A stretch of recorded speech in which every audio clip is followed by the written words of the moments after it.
knows what he's talking about, concise, smart, intelligent. Go ahead now. Randy, you must have got knocked in the head a little bit too hard this past Saturday. That's not nice to say that to Randy. Stomp, not knock. Stomp. We got Randy, It wasn't a knock, it was a stomp. Don't go along with him. Anyway, the two reasons are, number one, Hogan's got an ego bigger than the Titanic. Agree. And number two, doesn't Hogan have a history of having problems with people with the first name of Vince? Another good That's point. what it seems like. Good point there. Well, All right, Randy, even though you're wrong, I appreciate it. well, thanks, Shawn. No As problem. always. No problem, Nightmare. Bye, guys. All Take right, care. buddy. Thanks a lot, Randy. Look forward, hopefully, to see you this Saturday. And the Nightmare Randy Kirby, after a rough night at OCW last Saturday, and with an intelligent comment, several intelligent comments, and the right vote. And I hope you're marking these down when I get my vote. Yeah, I'm marking him down. I'm still beating you by 2-1. Yeah, but no, not 2-1. It is. Look. No, it isn't. I'm not looking. 6-3. You're cheating. Hey, by the way, speaking of people that have problems with individuals named Vince, Bret Hart, of course, he had his history with Vince McMahon. He is now back doing autograph appearances.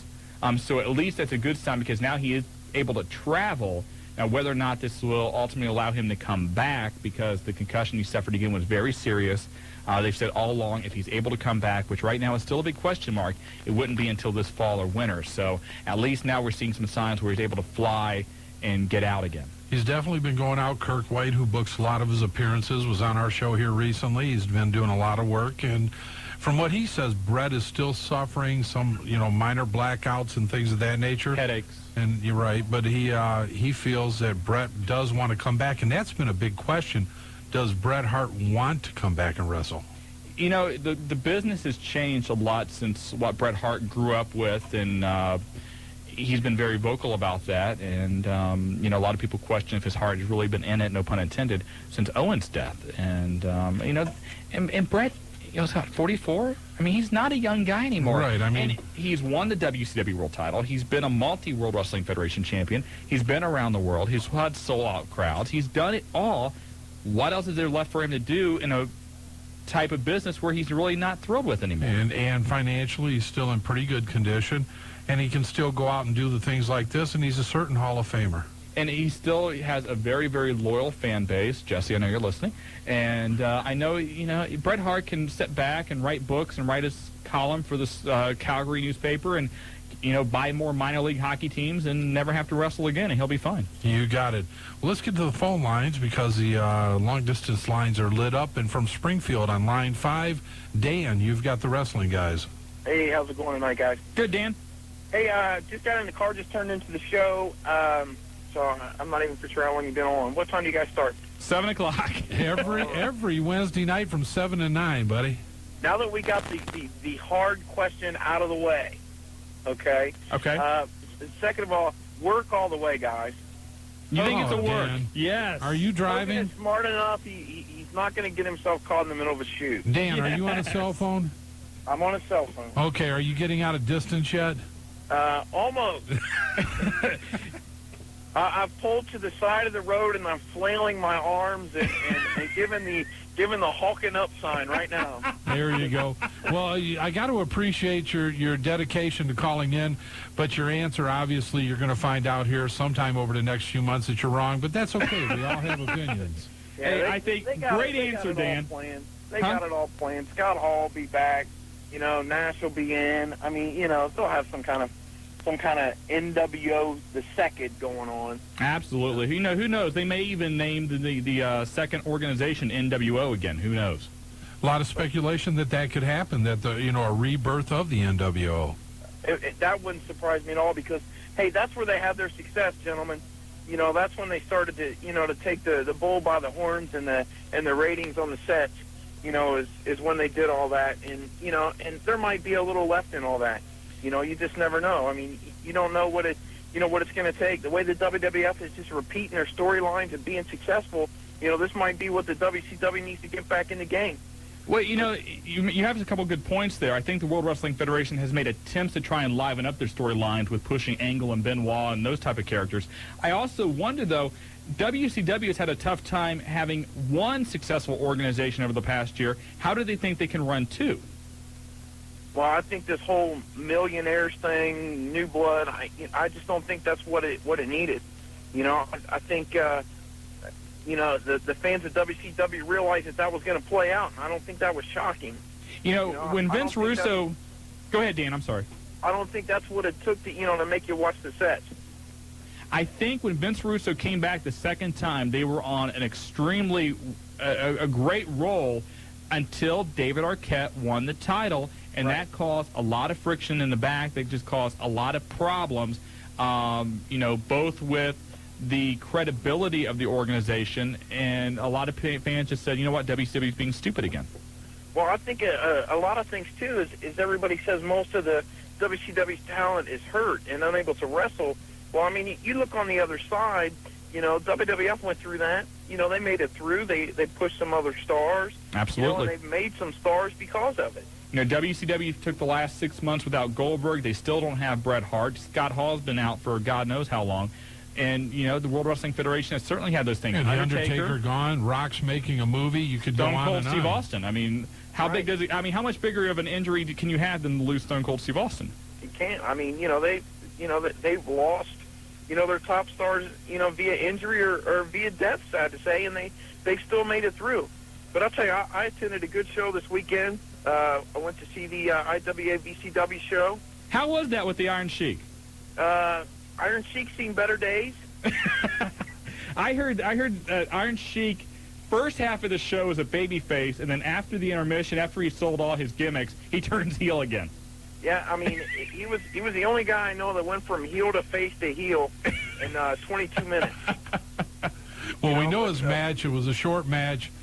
He worked his gimmick so very well, and still, from what we heard, got a large pop from the crowd, appreciative crowd. I'll tell you something, though. He didn't steal the show like they expected. I think their young guys, really came in, worked hard, did a great job of getting over there in Springfield. I heard Suicide tore the house down. I heard Suicide Solution tore the house down. Oh, they worked just one heck of a show. They really did. I mean, they turned face, pumped the crowd, really had the crowd into it. And they're at the Freedom Road Center. It's been a long trip with wrestling. There's another promotion in there that that's not getting the response and doesn't have near the talent as the IWAVCW show that was in there.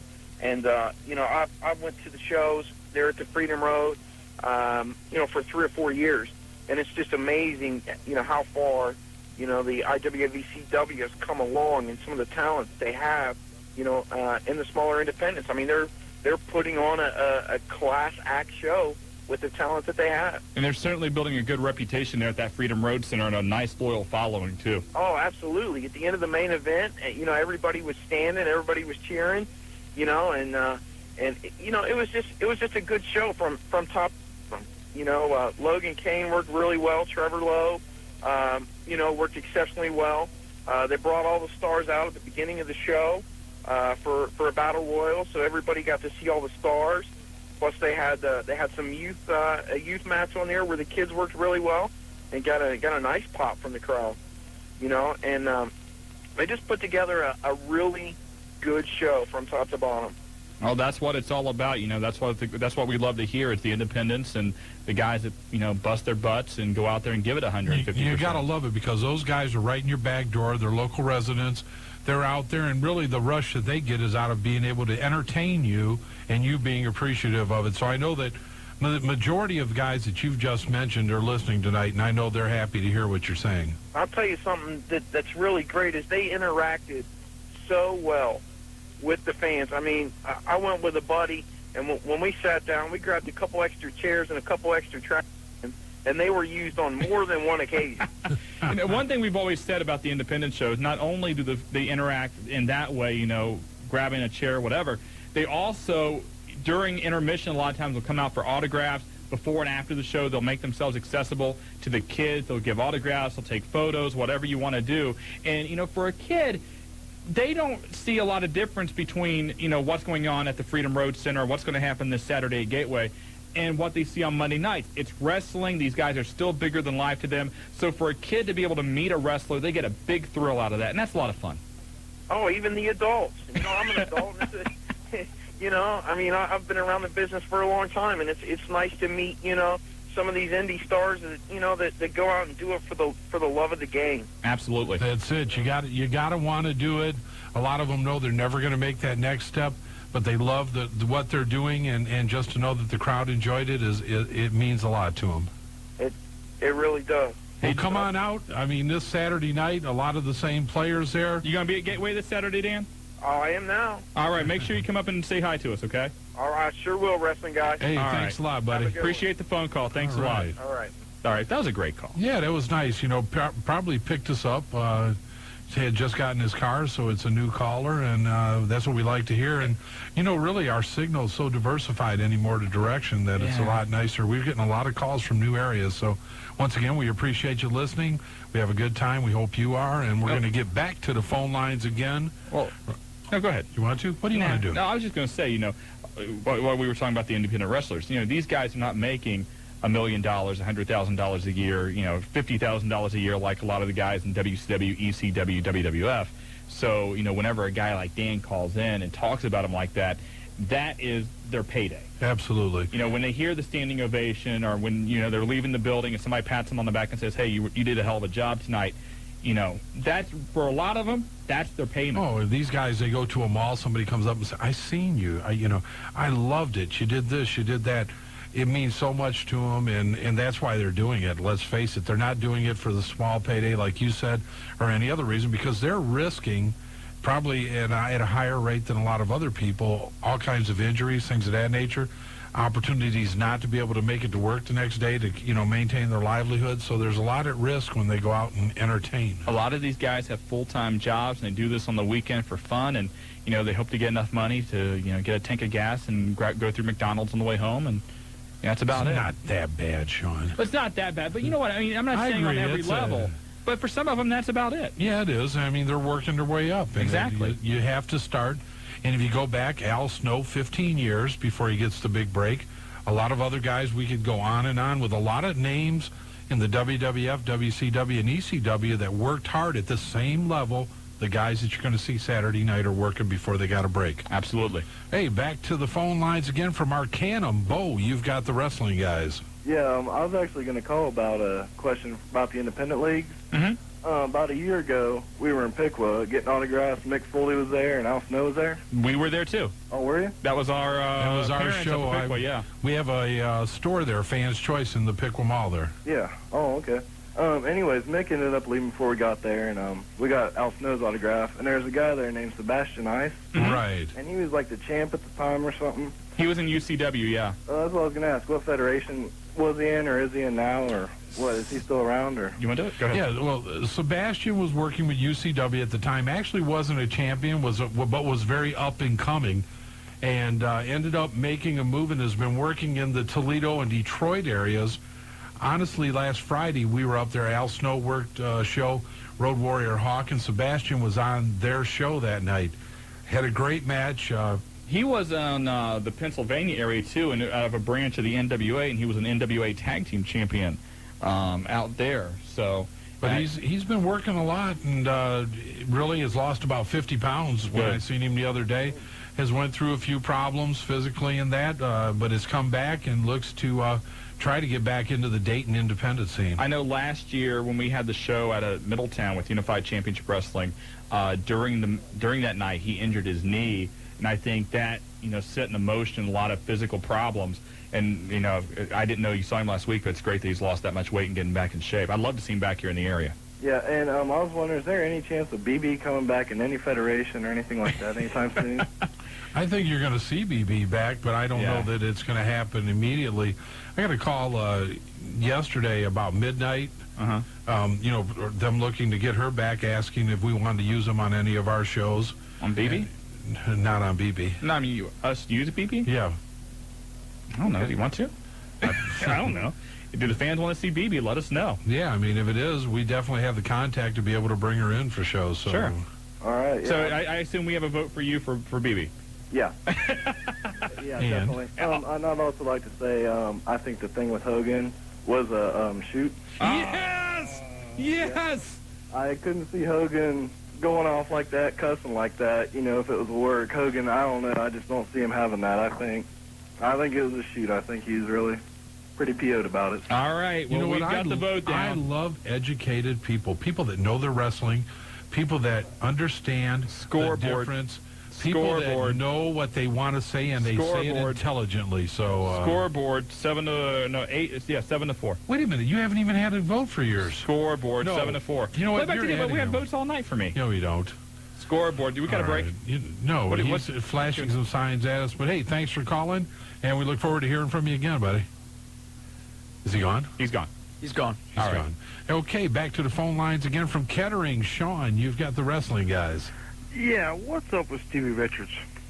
What about Stevie Richards? I mean, is he going to wrestle? Or is he just going to do this censored thing all the time? Oh, I think eventually it's going to end up with him wrestling, but I think this is a way to bring him back in a new character and to get him not really over with the fans, but get him hated with the fans. Yeah, just to make him a nice heel and to get him so that he's recognizable again, because he really has been out, and it looked like he was going to have a nice run with him and Meanie on a little skit, but that didn't work out. But I think Stevie Richards is very talented, and the WWF is high on Stevie Richards, and you're going to see him in some action here very soon. You know, he got injured about 6-7 months ago going over the top rope in a match with Jericho, and since that time he writes, I think it's for Raw magazine, he writes a column for that publication. So he has still been active and at least, you know, doing something in the company. But, you know, he is a great talent, great mic skills, and he should be doing something in the World Wrestling Federation. I'm just happy they found a role for him.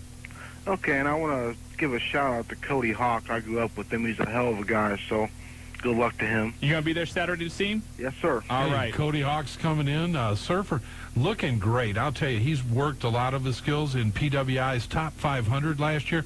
We expect to see Cody Hawk move up, and he'll be glad to hear that you gave him a shout-out. He's a good guy. All right, work or shoot? Shoot. Yes! Yes! You're getting closer there. Hey, you've been adding. I know what you did. No, yes, you 7 to did, 5. Shawn. It's No, 7 you to did 5. not, because you know why? I've been counting the callers. You added 2. But you don't right know how now, to count. I'm in the lead. But you don't know how to I count. just can't believe that you would do that underhanded. Marty, you're from Toledo. You don't know how to count. Once again, it's so nice to hear an educated caller that understands wrestling and can see what's put in front of him and dissect it, analyze it. And that's why I and loved be able- Chuck earlier right, tonight. and be That able was to just a know great he didn't. call. And That's why we blew him up. And be able to articulate it. And once again, thank you very much. thanks a lot for the call. All right, let's go to the line. Is that line 3? No, it's line 8. Line 8, Black Crow. Welcome to the Wrestling Guys. Hello. Hello. What's up, Crow? And I got a couple questions and a couple things to say. First off, it's been over an hour and no one has mentioned Kurt Angle. It's true! It's true! That's because nobody cares. Hey! Yeah, I like Kurt Angle. Everybody Well, yeah, I cares about bet Kurt you Angle. do. Everybody cares about Kurt Angle. Stephanie Well, does. Stephanie does. The 3 eyes. Yes. First off, I just want to say that I think Bret Hart is the greatest wrestler in the world, no matter what anybody says. He is what he says he is, the best there is, best there was, best there ever will be. And I want to know, is he coming back or when he'll be back? We just talked about it. Have you Where been were listening? I just got here. Okay, All right, we'll we're going to forgive you. excuse you. Well, and to start out, we agree with you. We think Bret Hart is probably one of the best, if not the best wrestler. I'll say one of. I won't say the best ever. Well, but one of, yes. Over his time frame, I would have to put him right up there. You know, Bret Hart, and I'm going to open up a whole new can of worms. No, with go that right now. ahead. Bret Hart. When have you not spoke your mind? Bret Hart, for the most part, was a transitional champion in the World Wrestling Federation. He Is there any way we can blow Shawn up? No. He filled the gap between the major runs, between Hulk Hogan and between Steve Austin and Shawn Michaels. Bret Hart was the guy that carried the WWF between those points. I don't know if in an organization where Hulk Hogan and Steve Austin, those guys were all healthy and all together at the same time. Somebody's got to if be he able would to have been wrestle. a world champion. Somebody has to be I able agree. to wrestle. Bret out Hart of has that had some group. great, incredible matches. I Okay, agree and with that's you. my I just point. don't know if Is Bret Hulk Hart... Hogan going to wrestle? Has he ever wrestled? No, well, as far as what, technical ability? Yes. Does technical ability matter that much? It matters to a point. Somebody has to. I mean, everybody can't grab a mic and flex. No, but, well, think about it. Hulk Hogan, for the better part of the 80s, he could never wrestle. He did an elbow smash, a clothesline, boot to the face, atomic drop, body slam, leg drop. That was every Hulk Hogan match. But that was what was big at the time. The big guy, the muscular guy, your Hulk Hogan's, your Ultimate Warriors. Lex Luger would never be in this sport if it wasn't for Hulk Hogan. Crow, are you going to take this? You're going to let him call Bret Hart a transitional champion? He was. Bret Hart is the man. Great wrestler, great ability. Let the Crow talk. It doesn't matter what anybody says. Bret Hart is the best. I think Bret Hart's style, it would be more suited for today. If Bret Hart was 10 years younger, he would be incredible right now. I just think at the time, I don't know if he'll ever get the respect as a world champion he should have gotten, because I think he was more in a transitional period for the WWF. Yeah. Well, I still think he's the best. He's awesome. I'll agree with you on that. Yeah. Okay, and now the WCW Hulk Hogan Vince Russo thing, I do think it's a work. Yeah! God, the guy calls your favorite wrestler a transitional champion, takes him apart, dissects him on 50,000 watts from here to Richmond, Indiana, from here to Lime, Ohio, Springfield, Cincinnati, and you vote with him.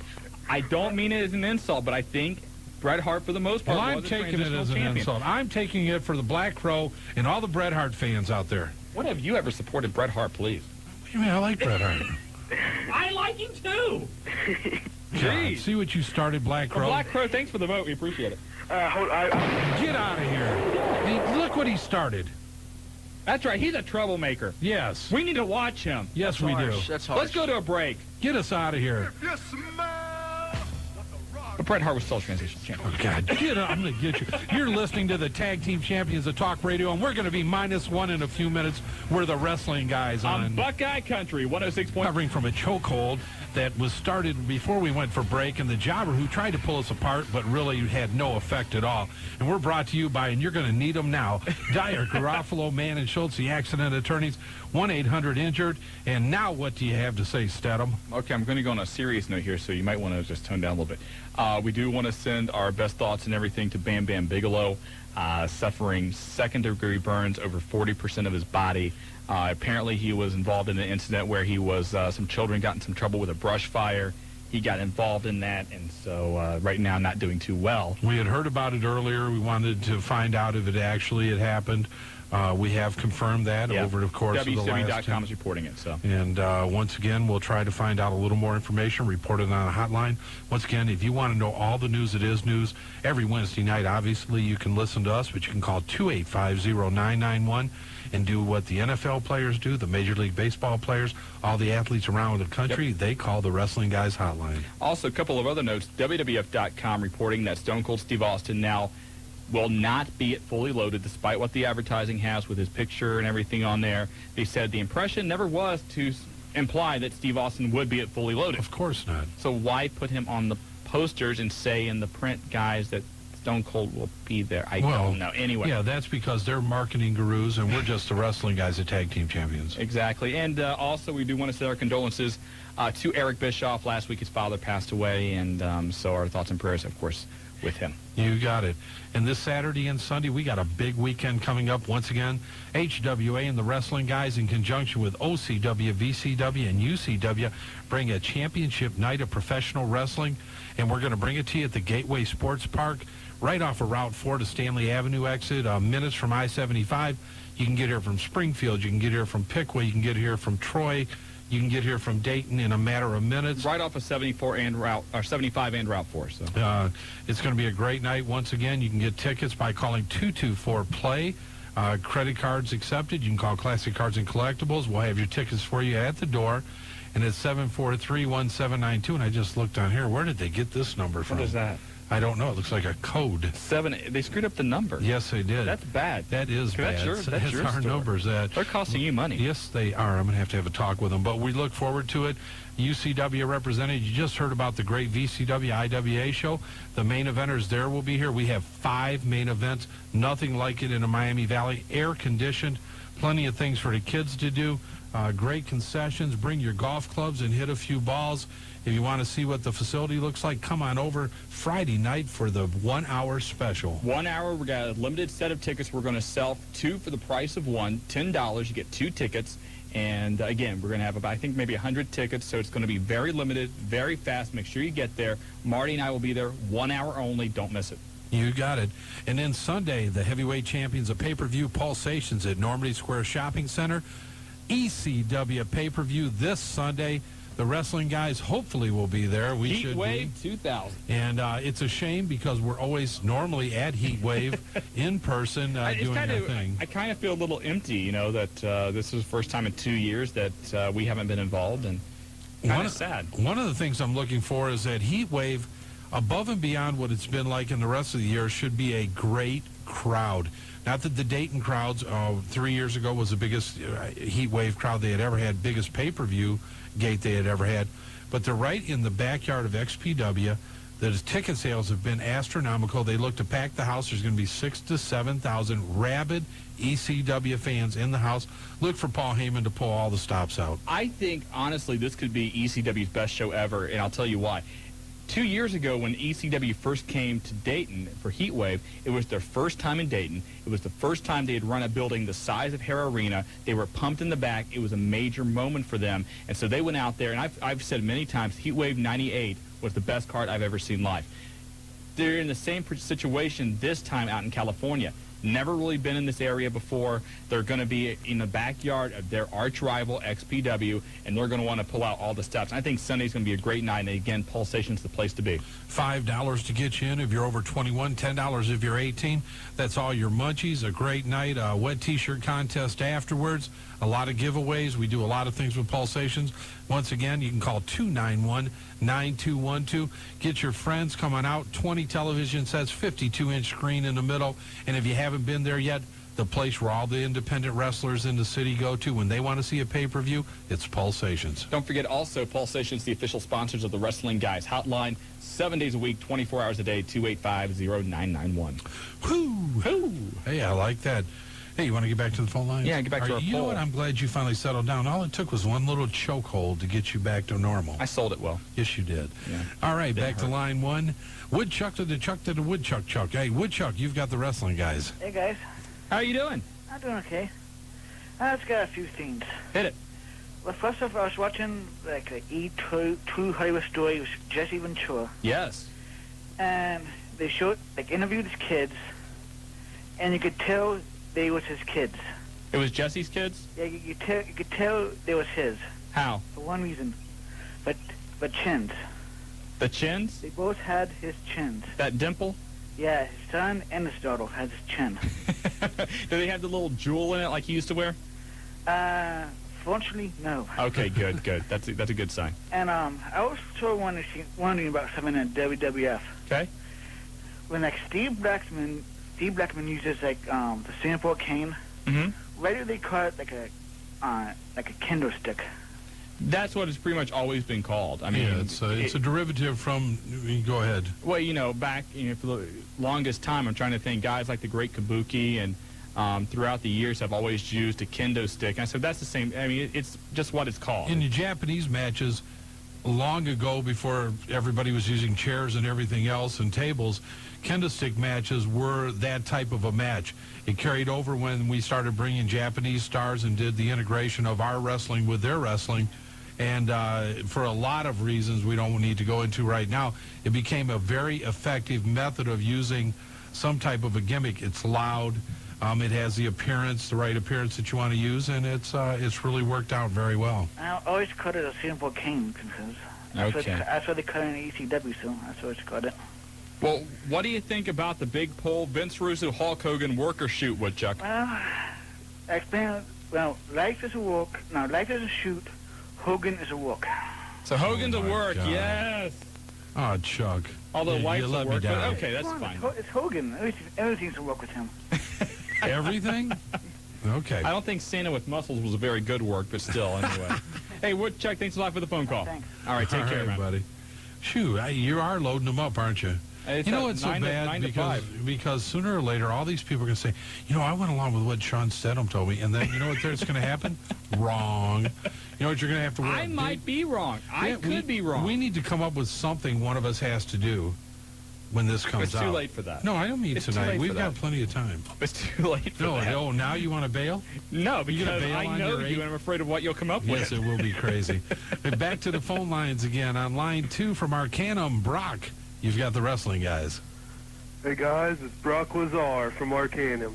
Brock Lazar. I'm tired of hearing all this Kurt Angle stuff. I'm the true American amateur wrestler. You think so, huh? It's true.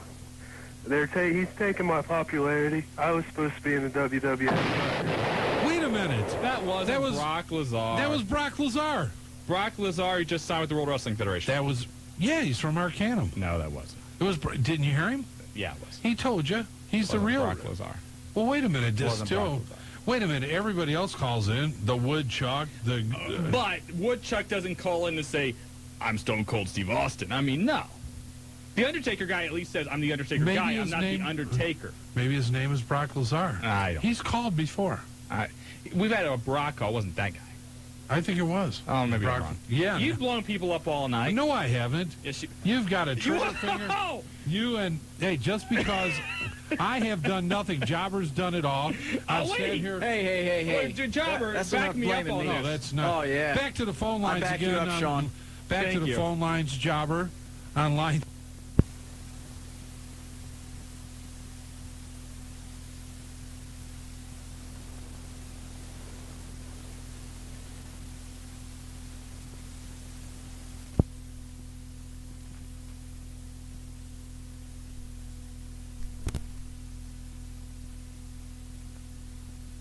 Gentlemen are looking well. Well, you know what? Thank God for radio. Yeah, radio, we look great, brother. Actually, Shawn, I wanted to call in because I was getting really into that conversation, and Marty didn't let you finish about Bret Hart being a transitional wrestler. Yeah. And I got to thinking, do you put Sting in that same category from the NWA to the WCW? At certain times, I think that Sting was the hot young superstar for a while, and I think that maybe his first or second title reigns were certainly, he was the man for the company, and that's who they wanted to carry them. I think at certain times he has certainly been a transitional champion, most recently at the end of last year. I was going to say, because I can remember if you watch tape like the Starrcade 87, 88, you watch the stuff from like 10 or 15 years ago, and at that time, when he was still up and coming, especially after that Clash of Champions with Ric Flair, right. And anything after that, and then how he kind of carried it into the 90s, and then it just seems like the old Sting, I should say, when he was doing the bleach blonde thing and all that, if he could probably try something like that today, I'm not exactly sure it would go over like it did back then, but it kind of makes you wonder, Sting had to be more like, taking that from the Crockett era and putting it into the Turner era kind of thing. And so that's what got me thinking about transitional when you were saying that Hart was between Hogan and, Stone Cold Steve Austin. There's just certain times I think that the World Wrestling Federation, maybe Bret Hart wasn't the guy they wanted to have as their champion, but he was the best there at the time. One thing, though, let's not put a bad enigma on being a transitional champion. I don't mean to be. Because that's the way it came across. You know what? There's been certainly times, and most people that listen to the show know how much I love Ric Flair. There's certainly times Ric Flair was a transitional champion. And that's a point I want to make. And, Dave, your point well taken also, that a lot of times in between what's went on, and you use Hulk Hogan, but you have to use Hulk Hogan. Hulk Hogan certainly, more so in WCW than WWF, he's been a transitional champion. That's right. So it's definitely not a knock. It's just something that has to happen, and you have to go with the person at the time that seems to be able to carry the banner for you as your flagship. One other thing, you guys are having this poll about whether or not the Russo-Hogan thing is a work or a shoot. Mm-hmm. Any possibility of calling Terry Taylor and ask him? Terry's actually on vacation. Oh, how convenient. And we've got to call in.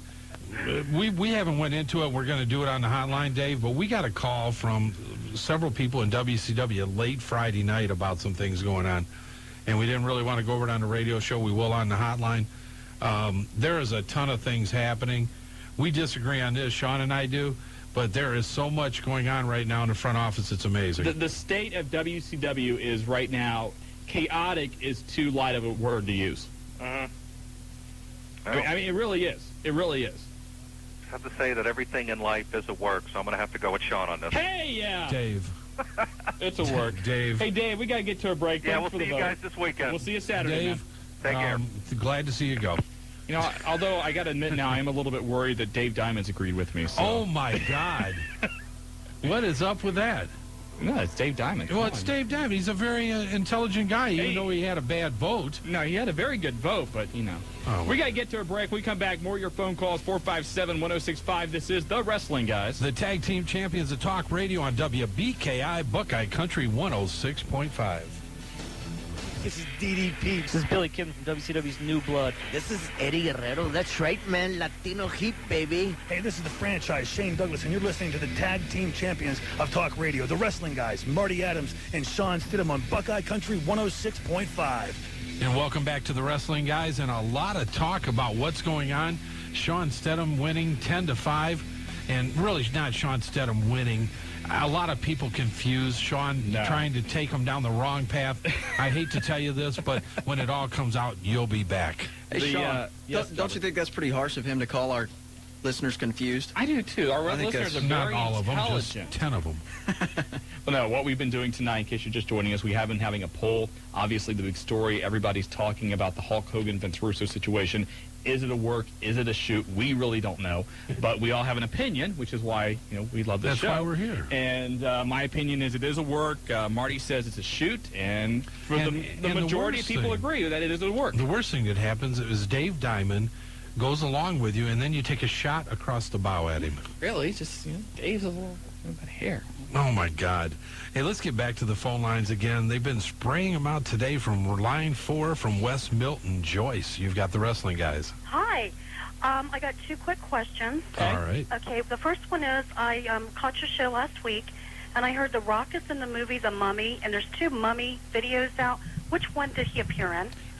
Not the video. They're filming a sequel to The Mummy. It will be out in theaters later this year. It's called The Mummy 2. Yeah, it's actually the sequel to the first The Mummy Strikes Back. Or I can't remember what the actual title is. It's got some kind of different title on it. Oh, cool. That's wonderful, because I'm a big Rock fan. He plays a character called the Scorpion King. All right. And also, I don't know if you knew this, The Rock is going to be doing another movie. It's going to be a science fiction type movie. He's going to film that in December and January. And they're comparing it to something similar to The Matrix. In The Matrix. Oh, that would be great. He would be wonderful in a part like that. Well, the nice thing, too, at least for the wrestling fans, is that the way they're going to have the shooting schedule, they're going to shoot from Wednesday through Saturday, so any Raws or pay-per-views or SmackDowns he'll still be available for. Oh, that'd be great. My son would be glad to hear that.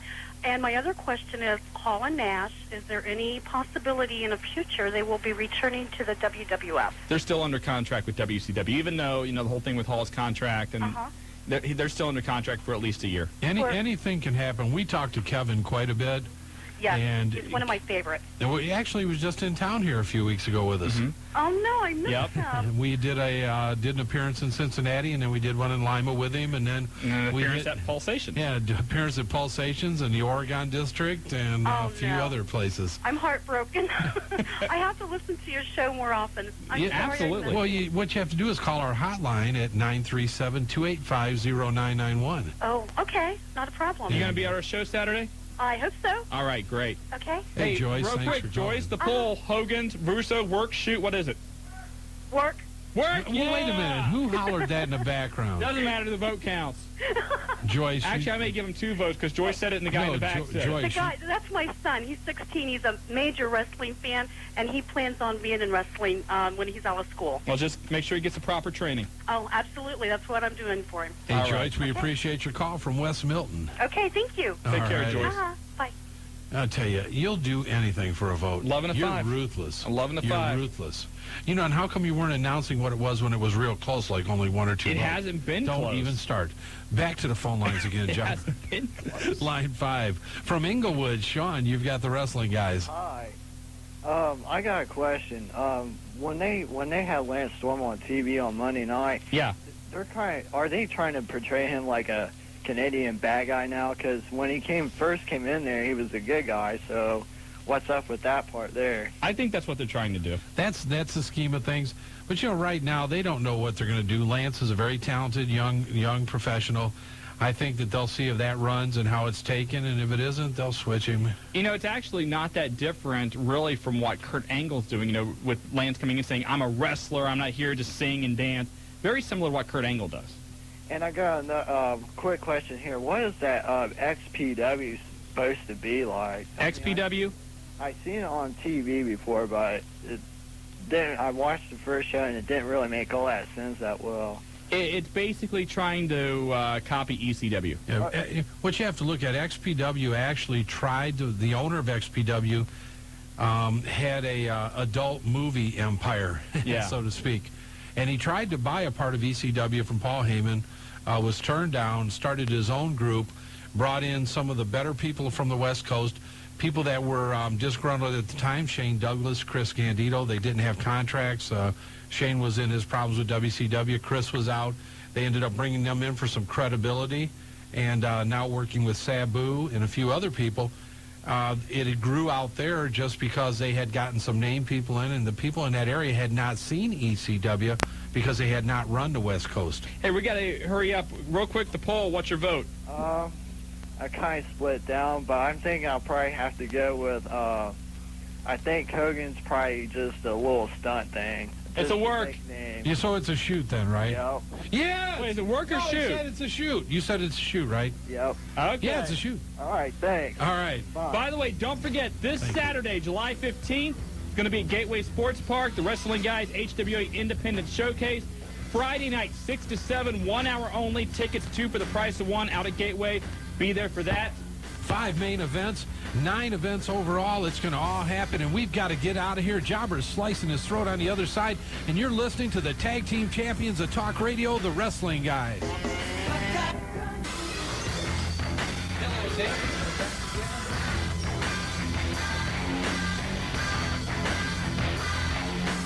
Hello, Dayton, and we're back again. The Wrestling Guys are live and in living color. It is color. It is colorful in here tonight. But we're coming at you live, and it's been a great weekend of professional wrestling in the Miami Valley. And if you weren't there last Friday, you missed a great time.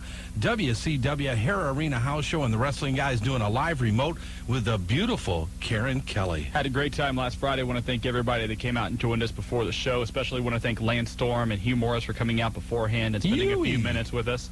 And, of course, we want to thank Paydays one more time, North Dixie Drive, for sponsoring the broadcast last Friday afternoon. And Paydays, I was there today. What a selection of cars. You're out car hunting. What a selection of cars. Absolutely. It's unbelievable. And I don't care if it's GM, Ford, Chrysler, Buick, whatever you want. If you go to Paydays on North Dixie Drive, they're going to put you in a car, and it's going to be guaranteed, and you're going to drive away happy. Their phone number, again, is 275-0002 if you want more information about Paydays. And a lot going on. Nitro coming. Cincinnati, we've got tons of tickets to give away tonight for Nitro, so stay tuned. And, Shawn, you got a lot of news to go over and a lot of things to talk about.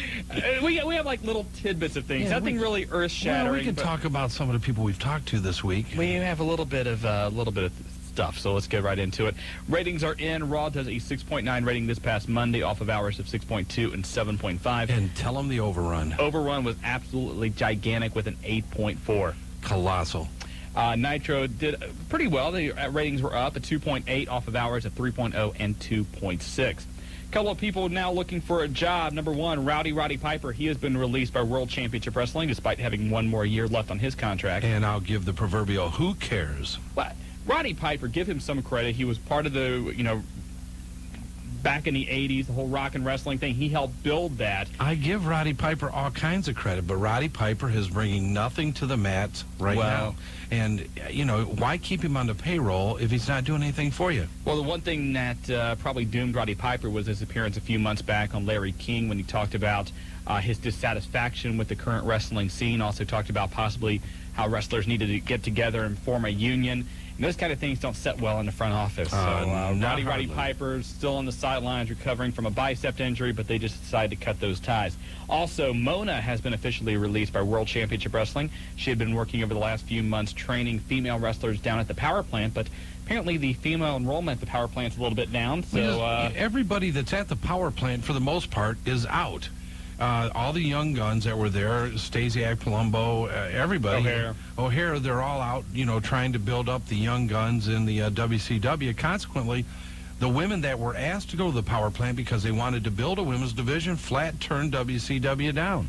And they're not really concentrating on a serious women's wrestling division. Right now, they're more interested in having Miss Hancock and Major Guns out there doing some kind of evening gown match or arm wrestling matches, which is what Guns and Hancock will be on tonight on Thunder. But nothing really, involving a lot of flying head scissors or suplexes or anything like that where they need extensive training. It's true. Interesting perspective, talking to an old-time wrestling fan today. He brought up that wrestling very cyclical. It runs in terms of the same type of things happening, and you can only do so much. One of the things that you don't see now that you saw when he was younger, and this gentleman is in his late 50s, midgets, which were very prominent and very successful back when he was watching. I'm going to go back 30 years ago. Right. And the women's division, which was very prominent too when you go back to those days. Consequently, he feels that that's going to play a major surge again. I didn't agree with him, but after last Saturday night... There's been a number of attempts at it. I mean, if you think back, again, going back to the rock and wrestling connection in the mid-'80s, part of that resurgence was Wendy Richter and Leilani Kai and Cyndi Lauper getting involved and managing that. And that lasted well for about a year or so, but then once Wendy Richter left the WWF, the interest kind of died. Every 4 or 5 years, it seems like that there's an attempt made at bringing back the women's division, but for some reason it's just never caught on. Probably let's face it, women's sports, and maybe we're going off on a whole other subject here, women's sports in general, for the most part in this country, really aren't as popular as the men's, and that probably plays a lot into it. Well, it's interesting because you're right, great at the time in the 80s. Wondering if something now, WCW looking for something. We ran HWA Hamilton last week. The hit of the night, the midget match. And they put on a great match, and it was a mixed tag, between two regular guys and two midgets. One guy, POD, upset dwarf. Yes. And Logan and Stryker were in that match, and too. A great match, biggest pop of the night, but just an interesting perspective from an old-time fan. Very good points there. Triple H could be on the shelf for a while. He apparently re-injured his arm this past Monday at Raw when he was battling Jericho. He was held off at the SmackDown tapings last night. He is going to go see a doctor here and decide whether or not it will need surgery. If it does, he will probably be on the shelf for about 2 months. Well, one thing the World Wrestling Federation has shown is the ability to move beyond if an individual, especially one of their mainline individuals, is injured. They've moved around The Rock. Obviously, ratings have not fallen off while Steve Austin has been off. They went through The Undertaker being out for an extended period of time. And we hate to see Triple H because he's such a main cog right now in what's going on. But WWF, it's a steamroller. It doesn't show any signs of slowing down. Speaking of The Undertaker, Undertaker's going to be off for a couple of weeks. He got married last week. And part of the reason you saw the cinder block angle this past Monday on Raw was so they could set up a couple of weeks where he could go off and spend some time with his new bride. See what happens when you go from that demonic deal into the biker? You get a woman, you get married. Good things happen to you. I guess so. August the 12th is the day that the USA Network will go back into the courtroom to appeal the decision that originally allowed the World Wrestling Federation to move from USA to Viacom. The judge has promised a very speedy decision in the process, so not really sure what's going to happen there. I imagine that USA primarily is trying to do this to try and get some kind of leverage and try and settle out of court, because in the first decision, USA got squat. I agree, and USA, they're going to have to try to come up with something at this juncture. It keeps everything kind of in a state of limbo, even though we know we don't see a reversal coming in this. By the way, USA has said that if they do decide to go with another wrestling product like Extreme Championship Wrestling, they will either occupy a Friday evening time slot or a Saturday evening dinner time slot, much like the old WCW Saturday night program. I think a good Saturday program would still be great. Probably, yeah. SmackDown will no longer be on UPN. How big is that? Well, it's bad for UPN, great for me because I never could see it on UPN. Well, actually, no. UPN's changing its name. Oh, great. I'm sorry. UPN's changing its name to the Paramount Network effective this fall. SmackDown will now be on the Paramount Network. So a little bit of a swerve there. Sorry about that. Sounds good. Okay. October 24th is the day you may want to head out to your local bookstore. Mick Foley's Christmas Chaos will be out that day. Christmas what? Christmas Chaos. Christmas Chaos. On October 24th. Also, the World Wrestling Federation cookbook from Jim Ross and Chyna's autobiography all coming out October 24th. And we've already been in touch with those people, and they're going to send us tons and tons of copies to give away here. Speaking of books, and we're going to talk about this gentleman more and more as the evening goes on. We spoke to Bill Goldberg this week. Billy's book looking to debut November 3rd. And a lot of things that he shared with us we'll talk about a little later. But this is one guy that's taking a lot of heat right now in the world of wrestling. Well, we'll talk about that in a couple of moments. But, yeah, if you take a look at OneWrestling.com today, they are running a poll. What should WCW do about Goldberg? There's a lot of allegations about his attitude backstage, that he's not been very professional to work with, and we're going to that. This past Monday's Nitro I thought was god-awful, and we'll get into a little bit more about that. A couple other quick tidbits here. Have you seen The Godfather's official website lately? No, I've missed it. WWFhose.com. If you go to that website, Steven Richards has censored it. Censored it. You can no longer see pictures of the host. There's an audio message from Steven and also an email address if you want to complain to Mr. Richards about his censorship of the website. Hey, he's taking charge. That's great. I mean, the way they're playing off that angle and taking it to that level, that's great. And I think finally they found a nice niche for Stevie Richards at this point. Absolutely. Let's see, what else we got to get to here. Thunder tonight, some of the things you will see. 3 Count will take on Rey Mysterio Jr. and Juvi 2 Guerrera. Juvi, arm wrestling match between Major Guns and Miss Hancock. How can you lose with that one? Oh, man. Vampiro and Muda will take on Mark Gingerak and Shawn O'Hare. Also, you've got Canyon against Judy Bagwell. Canyon against Judy Bagwell. Okay. Yeah. And I know I will probably miss that one. And Landstorm takes on Big Vito. And also tonight you've got Jeff Jarrett and Booker T in a bunkhouse brawl match. Thunder on Thursday. Some of the matches you will see include the Lowdown versus the Hardy Boys, Taz versus Grandmaster Sexay, Edge and Christian and the Big Show all team up to battle the Dudley Boys and Kane. Steven Richards and Bill Buchanan will be out there as well to introduce the Good Father. The Good Father? Wonder who he's going to have with him. I don't know. Perry Saturn against Crash Holly, and Chris Benoit will team up with Trish Stratus to take on Jericho and Lita. And then your main event on SmackDown this Thursday, The Rock, 5-time WWF champion now, will take on Kurt Angle. 5-time WWF 26, champion. 27 years old. Yes. He's won the title 5 times. Why don't you just give it to him? Well, he did. I mean, but I know, but it takes away from the credibility. Absolutely. You talk about Ric Flair, was it 17? You know, 16, 17, 16, 17. That is an accomplishment that even though we all understand wrestling is still so noteworthy in the business. Here's a guy that's only been in the business a few years, 5-time. 5-time. And the other thing, too, one of the old adages when it used to be, okay, Ric Flair's a 7, 8, 9, 10-time champion. Well, yeah, he also lost the title that many times, too. And so it kind of becomes a little bit of a joke after a while. Now, Ric Flair's 50 years old, so there's a little better credibility when you say he's a 16, 7-time champion than when you look at a 27-year-old guy and say, okay, he's won the belt 5 times. One of the great things that gave the world title such standards back in the olden days, back in my day. Yeah, 40 years ago. Was, for example, Ric Flair's second title reign lasted over 2 years. The belt meant so much more then. And the other thing, too, you didn't see the world champion ever wrestle on television. And that was another thing, too, that built up the attendance at the house shows. And if you saw the world champion on television, you knew it was going to be something special. Nowadays, a world title match is just another match ending Monday night. Well, you look at what we do and the televised things and the events that you would go to when we were younger, you can see every Monday, Tuesday, and Thursday, right. And it's just over and over again.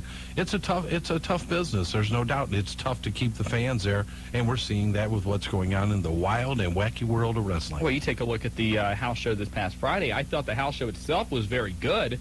I thought the performers, the wrestlers did well, but you take a look at the crowd, I think there was more people on the other side at Bingo than there were over watching wrestling. A lot of people happy with the crowd here in Dayton, though, compared to some of the other cities. Louisville, unbelievably bad. I haven't heard the numbers, and you may have seen them. I talked to the promoter there in Louisville. Louisville, a hotbed for the WWF, OVW. I mean, a WCW crowd in a big venue, a lot bigger than here, is more like a Nutter Setter venue. But you're talking about WCW that hasn't been in the area in 2 years, coming in with Sting, coming in with Booker T, and having some strong names on the card, and still 1,500, 2,000 people. I mean, it was a pretty bad crowd. Right. And let us assure you, there have been reports from Toledo, from Dayton, and they weren't from Louisville because they changed the gimmick. It was Sting that was in those cities. He had some problems with his mask. They were squash matches. They only lasted a few minutes. We know. We were there. We seen him backstage. We actually were involved in part of the mask thing that happened because he couldn't find it. But and we'll tell that story on the hotline. Actually, I tell you what, let's take a break and you can tell that story when we get back. Sounds good. We're going to get to a break. 457-1065 is the number if you want to hop on board the Wrestling Guys tonight on Buckeye Country. 106.5. And welcome back to the Tag Team Champions of Talk Radio, the Wrestling Guys, Marty Adams, Shawn Stidham, Jobber in the house. And as always, we're brought to you by Dyer, Garofalo, Managed, the accident attorneys, 1-800-INJURED, 24 hours a day, 7 days a week. Give them a call. They'll be there backing you, put a line on your team. Now, this past, Thursday, you were in Toledo for WCW, and Sting lost his mask. Well, it was kind of comical. We're in the back, and we're working with the promoter in that area. And Arn Anderson's panicking, and he needs somebody to go to a Walmart or a Kmart to try and find a ski mask. Well, let's face it, it's July. Walmart, Kmart, wherever, they're not going to carry ski masks. We know some independent wrestlers that were there at the show. We end up going out to them. One of them has a luchador gimmick. He goes home, gets his mask, but it has orange on it also. We end up going back out, getting some nylons. So were these your nylons? No, or I didn't know if you carried a special pair. No, I usually carry mine, but they were used, and he wanted fresh nylons. I understand that. Consequently, Sting comes out in Toledo with a luchador mask turned inside out and a black nylon balled up over the top of it for the same type of match that he did here in Dayton for a 3-minute squash match, but really saved the day because, as in here, nobody thought it was Sting, but they didn't know what to do at the time, and, Arn and everybody, and Sting come up and thanked everybody for getting something for him. He ended up giving it back to us here in Dayton, and he, ended up getting a regular ski mask, but quite comical, and I guess, as most people said, I probably would have thought the same thing had we had not been backstage to see it. Well, we've been so, I guess, trained by WCW that, look out for the fake Sting and whatnot, that no one believes it's a real guy. You want him to at least, especially on a house show, raise up the mask and at least show his face under there, something to prove it, but... Hey, let's face it, I believe the majority of the people at both house shows were there to see Sting. Sting masks, little kids with them on all over the place, same thing in Toledo. The gimmick sales, the biggest gimmick sales were for Sting. People wanted to see him, and then to walk away disappointed because they didn't think the real Sting was there is bad for WCW. And speaking of Sting, this past Monday, they had the fan poll on Nitro to decide let the fans decide who they wanted to see challenge Booker T later in the show. Sting won that poll. Now, WCW swears that the poll was on the up and up, although a lot of people have said when they tried to vote for somebody else like a Vampiro or a Stevie Ray or somebody a little bit, less popular than Sting or Goldberg, that the connection would say, unable to connect or something along those lines. So not really sure. A lot of the guys in the back that were part of that poll didn't even know they were in the poll. That's how. What's that tell you? Yeah, that's the communication thing. But this past Monday's Nitro, a horrible job all the way around. I thought it made absolutely no sense. Booker T is your babyface champion here. He's supposed to be your #1 guy. Goldberg, your #1 heel. He comes out for that match at the end of Nitro, and you have Jeff Jarrett and the Cat coming down and attacking Goldberg. Who's your heel? Who's the heel, allowing Booker T to get the win, who's your babyface. Goldberg then does a complete no-sell. As soon as the pin's over, jumps back up and immediately spears Booker T. And separates his shoulder. And Bill then separated his shoulder on that. But Goldberg apparently was very much a prima donna backstage, apparently got into it. Vince Russo did not want to do the job, did not want to look weak. He also was under a lot of heat from the previous week whenever he did the no-sell on Kevin Nash's powerbomb. So right now, Bill Goldberg, not a very popular guy backstage. Another thing this past Monday I didn't like on Nitro, two things actually. Number one, Goldberg squashing Sting that way. If Sting is supposed to be, one of your top-level guys in the company, it took very little effort from Bill Goldberg to completely lay him out. No, and it doesn't make sense. You're not setting up anything, and you're letting one of the better workers and one of your main men in the storylines go down like he's a sack of potatoes. I mean, it was, one kick from Goldberg, and he's out. And then also you had Lance Storm coming in the ring during Mike Awesome to attack Mike Awesome. And the way that was set up, the entire show is being focused on that Torrie Wilson videotape. And as soon as the videotape is being shown on the Nitrotron or whatever, all of a sudden you have Lance Storm coming in to attack Mike Awesome. The attack lasted, what, 2 or 3 seconds? Yeah, if Awesome that. grabs him, power bombs him. So you ruin Lance Storm in a squash. You've ruined Sting in a squash. You've given your world champion absolutely no credibility in his win over Goldberg, which should mean something. Yeah, and you take the heel and you attack the heel like he's the babyface. And the other thing, too, is also with that fan poll, the idea is that, Goldberg has attacked the person the fans wanted to see wrestle Booker T, so the fans will hate Goldberg. No, most of your fans nowadays are very smart to know the idea all along was Goldberg to take on Booker T. It was promoted that way in USA Today, so they knew that they got gypped. They should have at least had the match start and then have Goldberg come out or do something in that capacity, or just do let somebody else win the poll. Why don't you call Vince Russo? I'm not a booker. It's all right. We know that, and you've been told that. You don't have enough years in the business. I don't have 40 years. Really, we say these things, and we've said it all along. It's so easy to be a backyard quarterback or an armchair quarterback, which we are in a lot of ways. But most of it makes so much sense, and a lot of it we listen to you, the listeners, on our hotline when you call in, and some of it's just ridiculous, and we have a hard time with it, especially when we're a part of it. And these guys ask us for our opinion, and we're openly honest with them. And you hate telling them that because you're telling them, your product right now is not very good. And here we are. We'll be with them this week, In Monday night at Nitro. The last couple of weeks, Nitro had been very strong, and I made a point to, publicly praise Nitro. I thought they were on a very good path and doing a very nice job. Is it because Russo's back? I don't know, because he's been back. He's been the last couple of weeks backstage, involved in things. I don't know if Goldberg's temper tantrums had a lot to do with it. I don't know what the problem is, but whatever it is, it needs to be fixed, because Nitro this past Monday was completely unwatchable. Well, they're going to have to do something quick, because if it goes any more downhill, I can't even imagine what could happen. Well, you saw the cost-cutting moves. Roddy Piper gone with a year on his contract. Mona gone. They're looking any way they can to cut costs because, as we've said many times, they're projected to lose $80 million this year. It's up over $100 million now. Is it over 100? Yeah, the new projections. So, they got to do something. Yes, they do. But, hey, let's talk to some of the people that really know what's going on in the world of professional wrestling. And let's go to line 2. John from Dayton. You've got the wrestling guys. How you doing tonight? Good, John. Hey, buddy. I was at the WCW show Friday night, and I thought it was real good. I thought the show was very good as far as the content and the way it was structured. I don't know where the sound system came from. They ended up fixing it, but it was terrible initially. If you was watching Dave Penzer, he kept telling him to turn it down. Dave wasn't too happy about that. No. Do you know when the WWF's going to be at the Nutter Center?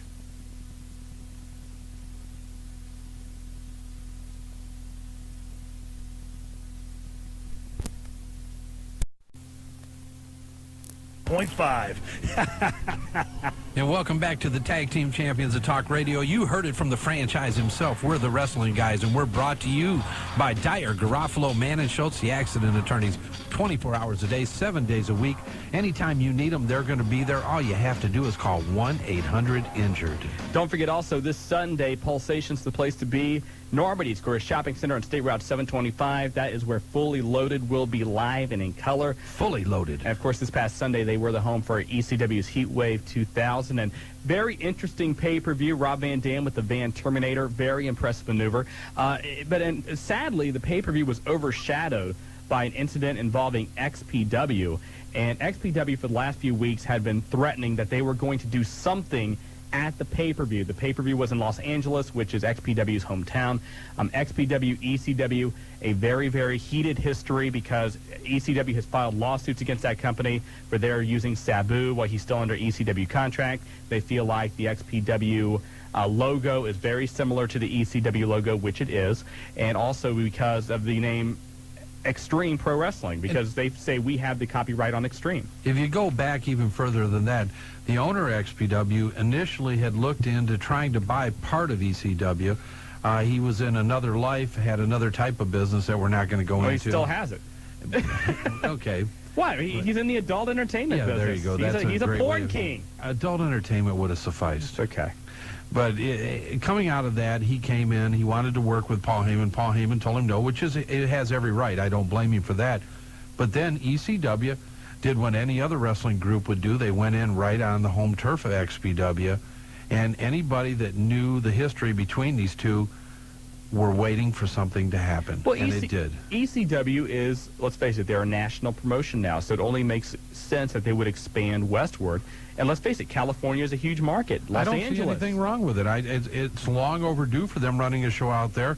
The attendance records showed it, one of the highest pay-per-views they've had in regards to total revenue, and a great show, even with what happened, and that's where the questions come in. Well, what did happen? Well, here's what the story seems to be at this time. What happened was, whenever anybody was entering the building, if they had an XPW shirt or a sign, they were told to get rid of the sign, get rid of the shirt, turn the shirt inside out, something along those lines. A number of XPW wrestlers got seats in the front row. And while they were sitting there all night, they just had their arms crossed. They were forced to turn their shirts inside out. When the match started with Tommy Dreamer and Francine, the XPW, I guess the lady's name is Chrissy Chris or something like that. Chris, correct. She gets up, takes off her shirt, and has a bra on that says XPW. Yeah, it was basically just a tank top type thing. Francine gets down off the ring, tells her basically to sit down. Apparently there was a swing at Francine or something along those lines. That's where it becomes sketchy, though. First thing everybody said is somebody tapped Francine's posterior. Right. Second thing, that somebody took a swing at her. A lot of people are saying, and I'm hoping that Raj Cox calls in, because Raj was in there. Sam called us right from the show at the end of it. And right. For those of you who don't know, Raj Cox, UCW, works security for ECW, and he was at the show. But they're saying that thing got blown out of proportion. As they started doing that, then the ECW guards, security people jumped in. As the fight escalated, then because the rumor of somebody touching Francine or doing something to her hit the locker room, Paul Heyman, everybody runs out. But what really initiated it, whether somebody did touch her or swing at her, or was it just them taking their T-shirts and turning them? Well, regardless, they were getting up and they were starting to make the X sign, jumping in front of the camera. They were doing something where security would have come over anyway. I agree with that. But the idea now that, Francine got physically accosted or whatever, that certainly raises a red flag. The security comes down, the locker room empties, the XPW guys get kicked out. Then once they get outside the Grand Olympic Auditorium, some of the wrestlers went outside, and that's when the fight broke out. New Jack was involved. Big Sal was involved. New Jack's hurt. He would never do that. Life is a work. Paul Heyman was involved, believe it or not. And I guess XPW had a camera crew set up across the street. They were going to try and cut a promo there, saying we're here invading ECW, whatever. Kid Cash got involved in the fight and basically said, no, you're not cutting anything on us. Brawl breaks out all over the place outside the arena. From what we were told, ECW won every fight. A lot of the XPW guys left pretty bruised, pretty bloody. I know when Tommy Dreamer first jumped out of the ring and got in their face, he told them, your careers are done. You have just committed career suicide. Because it was a very tasteless thing to do. It was a very Bush League thing to do. Not that ECW would ever do anything like that. When has ECW done that? Shawn?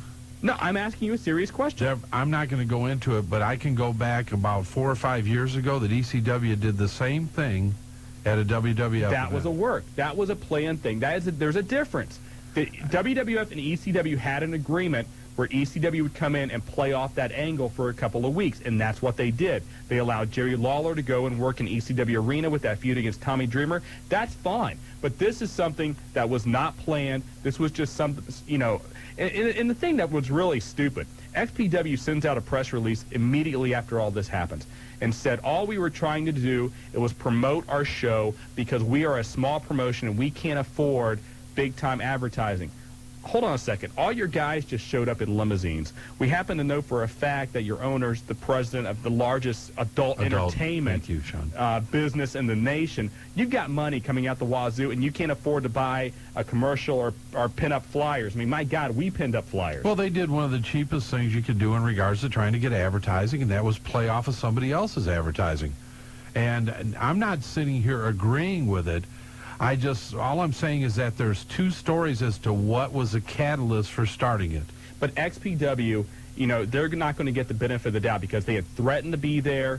They threatened to disrupt the pay-per-view. The pay-per-view was disrupted by it, and so they're going to be painted as the bad guys, regardless of whether or not they were a fault. And they also had guys. There was also XPW guys, not just in that front row, but stationed at other points in the building, and they were all talking on cell phones, and it seemed like, and I talked to some of the other security people involved too, that they were trying to plan something to happen at the same time. And so ECW and the security team was on red alert, and as soon as that one little incident happened, that's when everything went to hell in a handbasket. Well, there's no doubt about it. Everybody was on high energy, a lot of endorphins and testosterone, for the most part, flying, and ECW security crew, knowing what needed to be done, jumped in right away, and for whatever reasons, hopefully Raj calls. But once again, you don't mess with that ECW security crew. They don't play there games. Before. I've seen what happened. Heat Wave here and a few other ECW shows. If you're looking to get bounced, you're going to get bounced. If you want to come and have a good time, anything almost within the bounds of not hurting somebody or not throwing something, you can damn near get away with it in an ECW show. Just about. But it was it really added to it. It kind of took away from the pay-per-view too, which is sad. It did, I don't know if it did, in my opinion. I think that, one, it did stop the timeliness of what was happening with the main event. It does deter from the wrestling and a lot of the positive things that I think happened, and especially ECW drawing such a large crowd, 57-some-hundred paid. It's more like 45 from what I was told, but anyway. Depending on what reports you get. But the bottom line was a successful pay-per-view that was marred, and Tommy Dreamer might have said it the best. Those guys won't have a prayer. No, because that is considered absolutely one of the worst things you can do. I can't imagine. I know, Rena Mero did it, but what is she? I can't imagine seeing, Kevin Nash or Goldberg or those guys sitting front row at a WWF event and trying to disrupt it the same way XPW did ECW. It was totally uncalled for, and whatever happens to those guys is justified. So do you think something will come out of it? I see lawsuit, counter lawsuit. XPW has said they're going to file legal action. Now, what'll be interesting is if that camera crew that was set up across from the building captured any of the fight, because the LAPD was called in. The fight was already over by the time they got there, so they basically told the guys, just go back in the building and calm down. If anything happens on that, ECW could be in trouble. One thing Paul was very upset about was the timing of it, because he had representatives from the USA Network, ESPN2, and Fox all at the pay-per-view watching, ECW, because he's trying to find them a TV deal after they leave TNN. He's actually still in L.A. trying to work out a TV deal with somebody. So the timing of it was very poor for ECW. No doubt about it. If you reflect upon the whole thing, it was bad for ECW. I think it shines a bad light on wrestling altogether. Those two organizations have been at each other's throats for quite some time now for a number of reasons, which we just talked about. It's a no-win proposition for either one of them. They both come out of it with a black eye. Paul Heyman actually standing more to lose than XPW because he needs that national TV contract right now. Absolutely, and there's a lot of guys in suits that make these decisions, and when they see, they don't want to get a product that's going to have a lot of trouble associated with it, and so having XPW do that, which is very, very poor timing. But speaking of the pay-per-view, is Tommy Dreamer is his career the worst sad sack story ever? I mean, yes. I'm a big Tommy Dreamer fan, but, his life will not be complete unless he wins the ECW World title. He's been here since day one. And then he loses on the, finisher. It's like, oh, God. It's a shame. Tommy Dreamer. And who thought even now that Tommy Dreamer would even be wrestling at this stage of his career after the way his back problems have surfaced? He was on our show a year ago hinting very strongly at retirement. And, that was very legitimate. Doctors were telling him they didn't think he would be able to do it. And he managed to take some time off. He changed the way he works a little bit. But, still at a pay-per-view, he still puts it all on the line. Francine helped him with his flexibility. I think she did some deep muscle massages to him, yes. You got it. Well, anyway, enough of that. Give us your comments, insights on what happened at the Heat Wave, other than Heat Wave should have been here, and then that wouldn't have happened. Absolutely. But we'll have to bring that up to Paul. Yeah, there you go. Send that in for their comments. If you wanted to avoid those type of problems, have Heat Wave in Dayton each year. But let's get back to the phone lines again. Line 6, Woodchuck. You've got the wrestling guys. Hey, guys. Hey, Woody. How you doing? Not bad. Good. I agree with Marty. If ECW was Silver Heat Wave, none of this would have happened. I know. If they just brought Heat Wave here like they should have done, they could avoid this whole mess. But one of the reasons it was in L.A. too is that Paul knows that he has to try and work out that TV deal. He wanted to, kind of give those TV executives the royal carpet treatment and bring them out. So it may have ended up, blowing up in his face. Okay, I got a couple of real other notes for you. We'll try. Whatever happened to the Bushwhackers? They're still on the independent scene. Working every week. You can't get a date with those guys. They're booked months and months in advance. Both of them coming out of Florida. Oh, come on. I was never a big Bushwhackers fan. I'm sorry. Well, the gimmick was funny. They lick your face. I liked them when they were the sheep herders and very, mean and aggressive and extreme. But then when they came to be the Bushwhackers, I was like, eh. And my last one is, whatever happened to Jimmy Hart? Jimmy Hart? Yeah. WCW?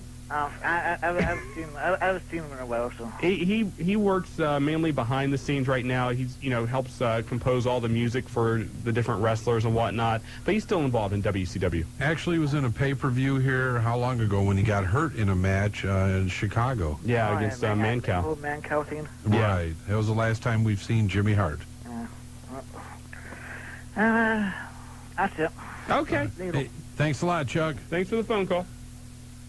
Who? Woodchuck tried to get us, didn't he? I can't help it. I was never a big Bushwhackers fan. Well, what are you taking your shoes off for? Okay, you have yours off. Oh, we can relax a little bit. All right. We don't have the webcam yet. So, no webcam? So the responsibility of drawing those names out of the hat, so he's just like chomping on the bit. And we want to thank everybody that mailed in their pictures. Some of them we just, can't put on the website. People.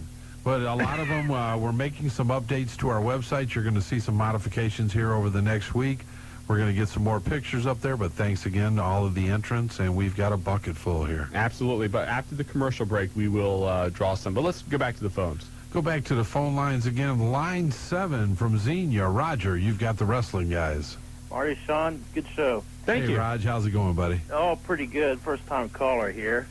I wanted to say I like the new Undertaker character. Do you? Thank you, Raj. And most of us, we have a group of us watch the WWF pay-per-views.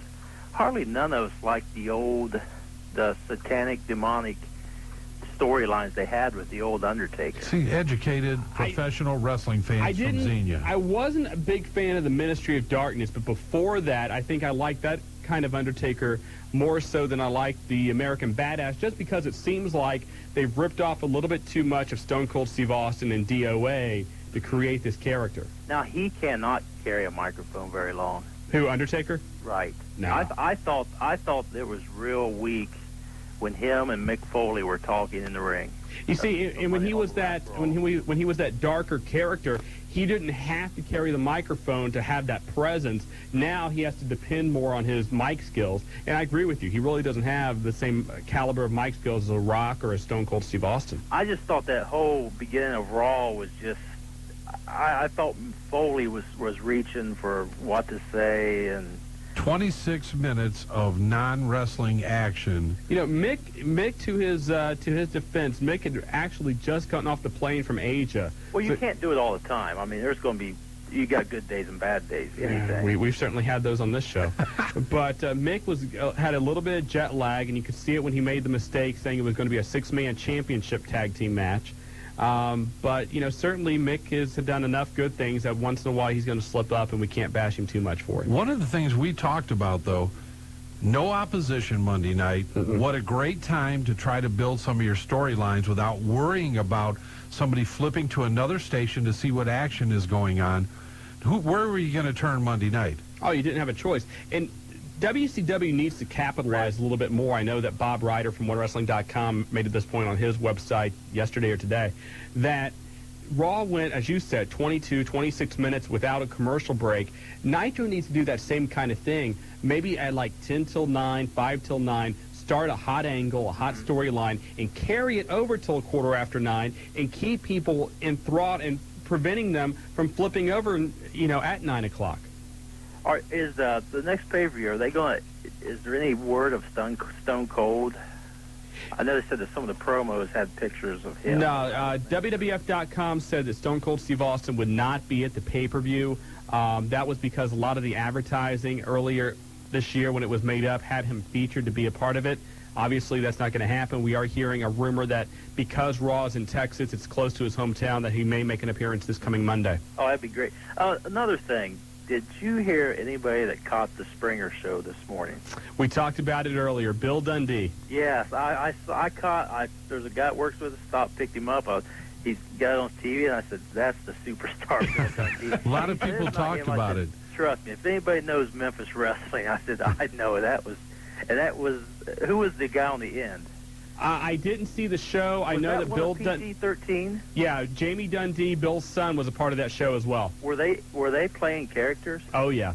Yeah, because That's I exactly thought so. I saw it went past me. I said, "That's the superstar Bill Dundee."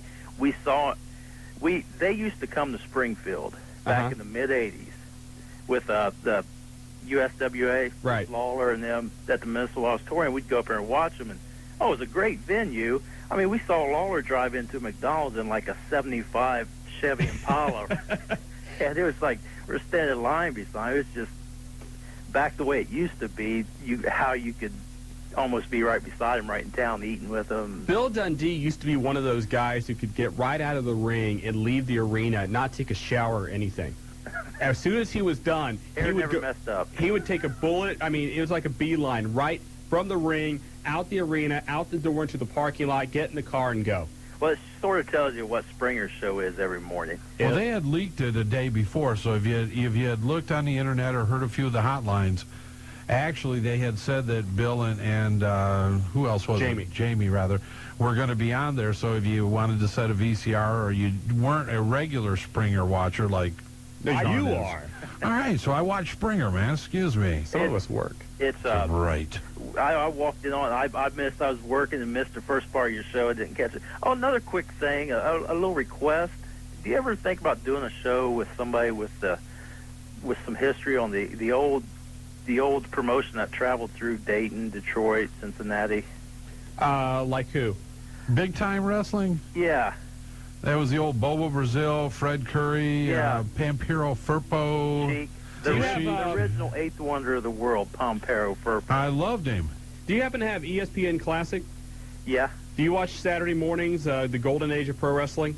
No, when is that on? It's either on at 9 or 10. I'm not sure what time. I think it's 10 a.m. on ESPN Classic. ESPN Classic, 10 a.m. Saturday mornings. They show the golden age of pro wrestling. I'll tape that. And it shows from the 70s. And they even have some shows from Cincinnati Gardens. I haven't seen anything from Dayton yet. But if you want to see guys like Haystacks, Calhoun. Mark Lewin. Big Tex McKenzie. Exactly. Yes. And actually, Big Tex did some color commentary on one of the shows. He was god-awful. But anyway. Ox Baker. I think I saw Ox on the show. I'm trying to think some of the other guys that are on there. Bunch. Yeah, I mean, just classic shows. And they're uncut. You just sit there and watch them, and it takes you back. Now the one thing I like King of the Ring was there didn't seem to be a lot of sex except for the Briscoe Patterson. And I kind of like that because if your wife or one of the kids walk in, you're not, if it's in the wrong time, you're not almost like, we got to turn this real quick. Right. I kind of like that. I mean, get back to the wrestling and maybe just get away from I guess all the sex. Some of it's okay, but sometimes they push the envelope way too much. You're seeing more of a turn back in that direction now. They've lost a lot of sponsors. There's a lot of pressure on right now to get away from the more risque type events that they've been running, and Shawn, I know, agrees. You almost have to get back to doing some of the things that got you to where you're going, and wrestling, and it's always nice to show a little TNA, but to take it overboard in some of the things that they've been doing, it needs to be captured. Now, some of the stuff they did with, Mae Young giving birth to a hand, and the Mark Henry, bondage skit from a year or two ago. Yeah. That was stuff that was just totally not needed. And I think, and we've said it many times on this show too, if those elements are not on, nobody's, I think, going to stop watching the WWF. I think more people turn the channel than actually tune in. If I didn't see Mae West shoot a hand out, Mae Young. Mae Young rather than, might as well be Mae West. Real quick on the promotion that was in Dayton, Cincinnati, where did it go to? Which one? Oh, the Big Time Wrestling one. I watched it from when I was a child in the 70s. I guess somewhere down the line it folded. I really don't know. All of them ended up going into territories. Yeah. Everybody broke in from the real local groups into bigger territories, and then the territories got swamped up. I don't think anybody now has been around for more than maybe 4 or 5 years. I'm not sure how long Bull Miller's had the IWA up in Springfield. Les has had HWA now, I think, for 4 years. Raj has ran UC with that promotion back in the 70s. I'm sure he was at some point. I've heard him talk with Andy Furman before, a little bit about it, and he had a lot of details on it. It was interesting. Actually, you probably heard the interview where one of the gentlemen that had called in, their ma was a part of the wrestling here in Dayton. Bill Shears. Yes. Yeah. Yeah, that's what I heard. That's Les talks about it all the time. Now, can any of the local promotions here, why can't they get a contract, say a Sunday at 11 a.m. time slot or anything like that? Is there any reason why they can't put a little local show on one of the Dayton stations? What happens is the Dayton locals, you'll see them on the, what do they want to call it? DATV or, Excess Television. It is very costly to try to run a show on a major network or television station, especially in the market like the Dayton market. Even a studio show like the old ones used to be? I think what you would have to try and have is a television station and a sales manager out there maybe that wanted to try it, a programming director that was willing to take some of the costs. Right now, a lot of those time slots where you used to have the old-time wrestling, now you see infomercials, and, those companies with those infomercials pay for that time slot, and those television stations, they don't want to give up that revenue sometimes, and so it'd have to be, it'd be very tough for a station, I think, to be able to turn away that guaranteed money from infomercials and, gamble on a wrestling show. And whoever put the show together, the cost of putting together a show that's professional enough to run on a regular basis on a television station is very expensive. Not only that, they want you to have a minimum of 12 weeks in the can. UCW has done a pretty nice job with their show, which is on Mondays at 10. I don't know if any of the other organizations around here have put together a show, worth watching. And I don't think OCW's tried. I don't think that anybody else has really tried. Well, it would. I think it would be great if they did have something like that, and I think it would get more viewership than what some of the quote unquote TV experts, executives think it might. I could be wrong too, but I think it would get a big following. We talk about that. We were down in Louisville for the Rock and Rumble, which is OVW, Ohio Valley Wrestling, which is Jimmy Cornette, and it's a feeder system for the WWF. The highest rated show on Fox Network in Louisville on Saturday nights is OVW Wrestling. And another thing, you were talking about inter-promotional run-ins or whatever you want to call it. Do you remember when the Macho Man, I believe it was like at Rupp Arena, that era, ran in and finally caught the King, Jerry Lawler? When Randy wrestled for Mid-Southern? ICP or ICW or something. Something like that, yeah. Out of Kentucky somewhere. Well, that started off a big feud with those two. Yeah, and I was at Morehead State at the time, or just right after that, and that was one of the better ones I've seen. And the talent that little small area put out, I thought, it's like, man, a year or two later, it's like it's all these guys in the WWF right when they were started going big time back in the 80s. A lot of the wrestlers who, even today, a lot of the stars, but certainly a lot of the ones in the 80s and early 90s, at one point or another, they cut their teeth down in the Memphis area and Kentucky area. Hey, we got to get to a break. Jobber's getting ready to throw something at me if we don't go to a break. So thanks a lot. Thanks for the phone call. Appreciate it. Thanks for calling in. When we come back, Jobber, you're going to draw a couple winners, right? Correct. We've got tickets to give away for WCW Live at Arena Friday night. We're going to be Arena. And we'll be right back. You're listening to the Wrestling Guys on WBKI, Buckeye Country 106. And welcome back to the Wrestling Guys, brought to you by Dyer, Garofalo, Mann, and Schultz, the accident attorneys, 24 hours a day, 7 days a week. You can call them at 1-800-INJURED, put a Tiger on your team. And this Friday night from 5 to 7 o'clock in front of Hera Arena, the big show begins.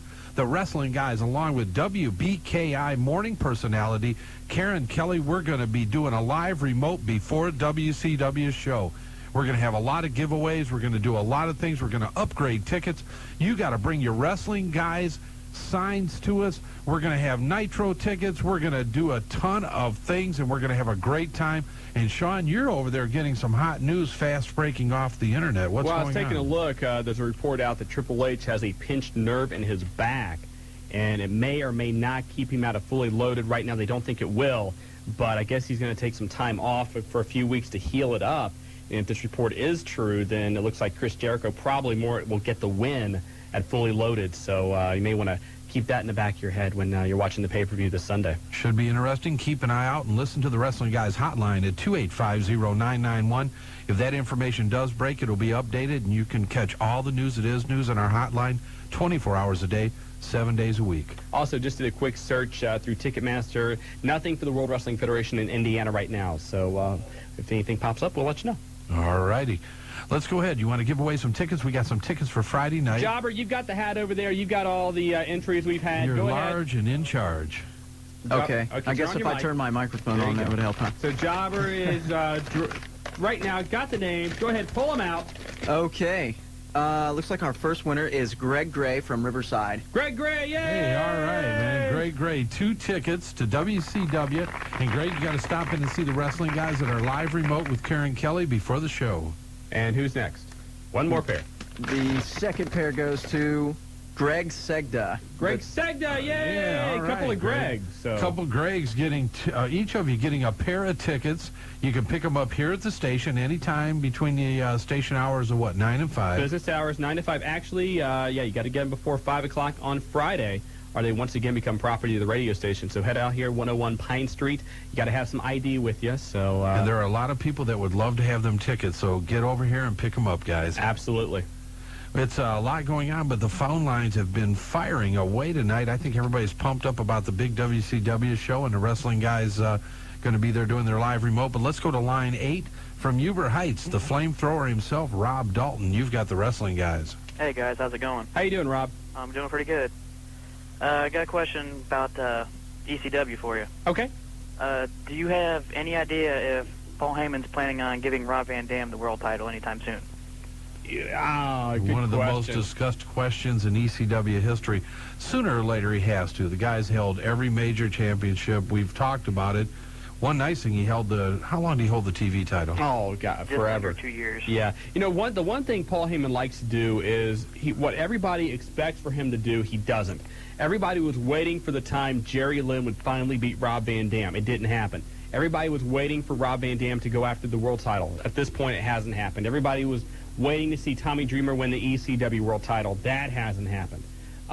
So I don't know. I would think that he wants to put him in a program with Just Incredible soon. I mean, it's just ludicrous that the company even acknowledges that Rob Van Dam is their superstar. He's their #1 guy, yet he's never had a world title shot. That's true.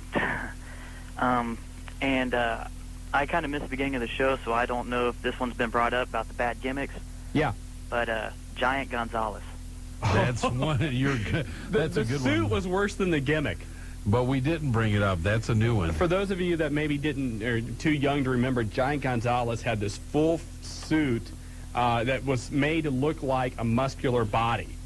Actually, it was made like Bigfoot. Yeah, he had the fur on it too. But God, that guy, Jorge Gonzalez, former draft pick of the Atlanta Hawks. Jeez. You know, those are the guys that you wonder where they're at. I mean, he lives whatever his native country was. He moved back there, and I guess somewhere in South America, I believe. I even heard he was in some pretty bad health. I don't know if that was true or not, but yeah, that was a gimmick that definitely didn't fly. That's a great one. And Rob, you were the first picture on the Wrestling Guys website. Yeah. And the only picture at this point, but you're going to have a lot of company coming up over the next week. It's about time. Hey, thanks a lot for the phone call. Easy, guys. Thanks, Rob. Bye. Yeah, LOD 2000 was another one that didn't really fly. You know what? When Hawk was in Toledo when we were up there a week ago, that's what he had. He was Shawn. drunk. Hawk was drunk and fell off the ropes. We can say that. I'm sitting here talking about his gimmick still had the 2000 on it. buying booze and can't afford new tights, please. You're bad. 457-1065, the phone number if you got a question or comment. Let's for the go back wrestling to guys line tonight. 1 because we need to keep Shawn focused. I am focused. From Springfield, Big D, you've got the wrestling guys. Hey, what's going on, gentlemen? How you going, Mr. D? First of all, I'm in a foul mood. Oh, that's I'm in great a to very hear. foul mood. We're going off here ourselves, so go for it. Yeah, what's wrong, D? What's wrong with thumbtacks, fluorescents, and a good old-fashioned butt whipping in Springfield, Ohio by the Suicide Solution on a bunch of daggone hillbillies? You know, we love suicide. What we are not big fans of is the backyard stuff, the kind of things where I guess that they don't really have a point. You know what I mean? Well, here's what it is in a nutshell. We talked about it, and actually the Dayton Daily, you may not have seen the article, but they talked to Solution a lot during that. People that are untrained, kids that see this on TV and want to go in their backyard or in an alley or somewhere in a park and try to mimic the same things. Those guys have been doing it a long time. They know what they're doing. They train. Same thing with the Po' Boys. It adds a lot of excitement. The Po' Boys and Suicide ran a match for us at the showcase, but it's a difference between them doing it and some 14-year-old kid trying to do it and then ended up injuring themselves seriously, or somebody mimicking them and them not knowing what they're doing, and then somebody else even furthermore not knowing it. And I like to see the match. I like to see the match get to a certain point or a storyline developed where before two guys go in there and pull out the cheese graters or whatever else they want to use, there's some history there and there's some bad blood so that it gets to that point. And that's what I like to see a little bit more than just two guys coming in just for the simple reason of, gouging each other with a light bulb. The most important thing is for the kids not to worry about doing it. Just come out to the show and watch it being done. That's the most important thing. Now, you guys want to talk about some gimmicks? Oh, my goodness gracious. Ed Leslie, hello. Enough said there. Pick one, anyone. Oh, I can pick them all. But I tell you, the best one, and normally WWF is good for the gimmicks, and WCW tried this. My favorite one is the Sledgehammer Man coming through the wall, helmet falling off, turns out to be Tugboat Shockmaster. Oh, that was Y'all bad. remember that one? was bad. What about the Ultimate Warrior ripoff Renegade? That's kind of sad to talk about, but hey, I know the guy had his day in the sun. Yeah, he's passed away. And it was a blown gimmick by WCW all the way. Loch Ness. There you go. There's another one. And the Yeti. Yeti was another bad one. I'll tell you, my favorite one of all time is Mr. 219-pound Fat Boy Buddy Rose. Y'all remember with the that blow-away one? diet? Oh, my goodness gracious. He did about 3 jumping jacks, and I think his chest hit his eyeballs. Oh, God. But, the most famous gimmick of all time has to be none other than the Gobbly Red Rooster, baby. Oh, wait a minute. Terry Taylor? The Red Rooster, baby. He was over for a while with that No, gimmick. he was never over Wait with a that. minute. He was never I have over people with that. asking me about stuff from the Red Rooster. They want tights. They want everything. Just because it was so bad, It's a people legend. wanted. It was a legendary maneuver. It sucked. But I'll tell you something. The poor guys from Smoky Mountain Wrestling, when they came aboard finally with the WWF, I think they must have worked out some kind of thing in their contract. We're going to give all the Smoky Mountain Wrestling guys the crappiest gimmicks we can, and whoever makes it through is good, okay? God bless Kane and D'Lo Brown. Because they had to struggle. Because, the Headbangers, they made it for a little while, and for the caller back, Glenn Ruth has a very bad knee, probably won't make it back. That's why you see the new tag team with D'Lo and Chaz. And those guys have been on the road for a long time. But he's suffering for a very, very bad wheel there. And the plumber was Dirty White Boy Tony Anthony. TL Hopper. Oh, man. He was so good in Smoky Mountain.